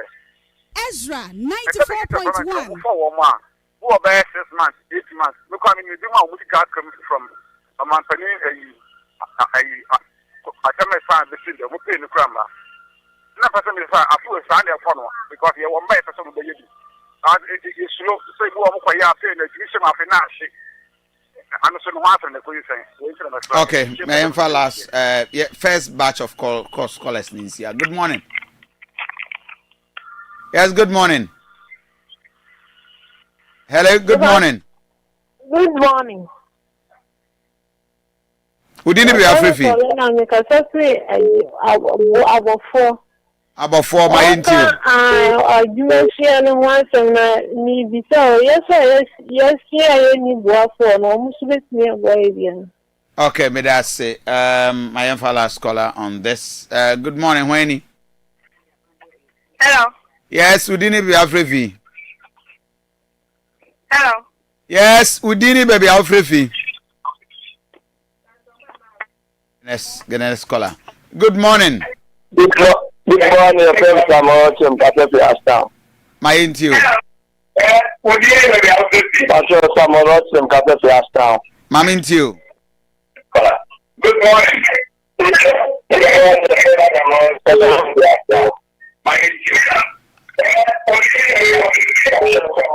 Because me papa there na over Professor Mekiako, I'm a training coordinator. Na what be a TV? What be a radio? I'm going to stop and I'm going to call an idea of my exam. That's why I also say that the enemy of Jumano will be contained a few of the again. Training if it's after a battery, I'm more than a year forward the woman. O question a man say. Okay, let's get a different. So Regina boss, my answer, mamma, yeah. Some of the starting free the trainer, master trainer, our phrase. Master trainer relationship. I know what to say. Ezra 94.1. Okay. Into scanner. Can and more be nice or they be where you buy what you must also buy what you mamma. Okay. Ain't in some most casse by what you mamma view. Yeah, sure, ma. We no more far would beyond the police, the fire service. More far other one, more the ma center be money. Yes. Apprenticeships. Yes. See, I mean, no, because I mean, somebody can't. Yeah, what the disability hop I want to use. See, I mean, no, say. You're funny about 88. More, you know, ma, Sebio, or my dem kakra, I'm here one, you know, be a home. Apart from more other, what the to me, communities may identify master trainer, near Francola the amount. So, Pama, dear, so we eat 3, so we are mechanic, not what train almost 6 months, we are near Chanica. Okay, until on also need any training, you know, they say Zoom line on the ano, we are near Tuka. Service now provided near Chanica. Okay, yeah. Obisi Jorobi mean say or that's what contract or say you man or ye Jorobi. Ya no buy no sign contract 6 months, 1 year into training kwana area. Just say yes sign iska. Say fa for near the aba. And yes I dia na bibia obi so see me see o say MPP4 and kwana obe for me sremeka was it NDC for kwana obe form. Me tista wa kasa obe ada. And I won kasa so that. Yes said that. Malik Basintali. Yes. Is it NYAOYA? 94.1. The last time, yes. Oba first before even his. Perhaps or see you find this for, but in this phone can never form. Okay. You understand? Because Ghana need be a portal see or be register by there who say Kwakumenu or MPP in if you're gonna do ye and this in you know. Okay. Oh, and I'm about my plan and before, so I don't think there is a way say bit me. I discriminate say but we have always shown from time immemorial say phobia why we bet my catcher so no MPP ni and so before 2016 no why nothing will change. Yeah a BC and Chanica to me who model now but models were adding Kofoka depends on the model. Yeah, beneficiaries near the Omoka. Okay. Yeah, by your friends say audit service. I buy audit on beneficiary. Last week, your monetary evaluation unit in so I buy audit of the distance. Head count of the beneficiaries. And see a person who see your mother see you money at your Omoka. See from next month almost have a comiska. The final remarks. The military to want to say why Abba. It has come to stay. And at the year, say, ama mbabunu na nye juma ni skill training. And only a goose we are going to even agree next year probably next season. We're going to agree. Until say or hen BTA and an BTA. Na say or sasigu you know if he say it's me the year agree man ye or metima ba your regional office abe hu ya na hu district office na or no or beba maswati ni ya be ya agree project wo.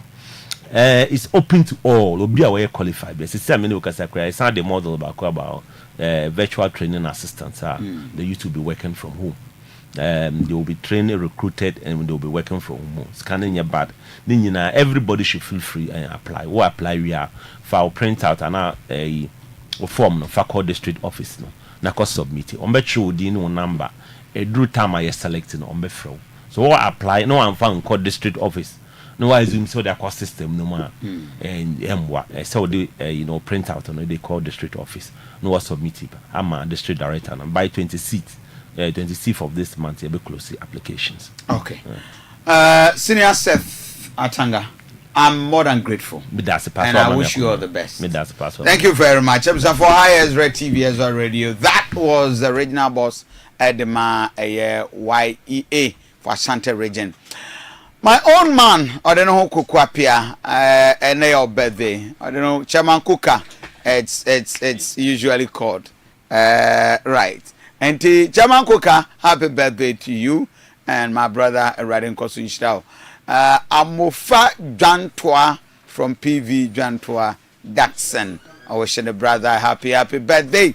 And of course, another birthday dedication and comma Mrs.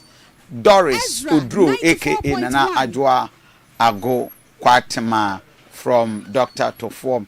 Gifty Dazi, and your birthday, baby girl. Enjoy your day and have fun, and of course, let life be sweet for you. Chairman Sikagari from Ofuribu attend your birthday. Chairman, happy birthday to you.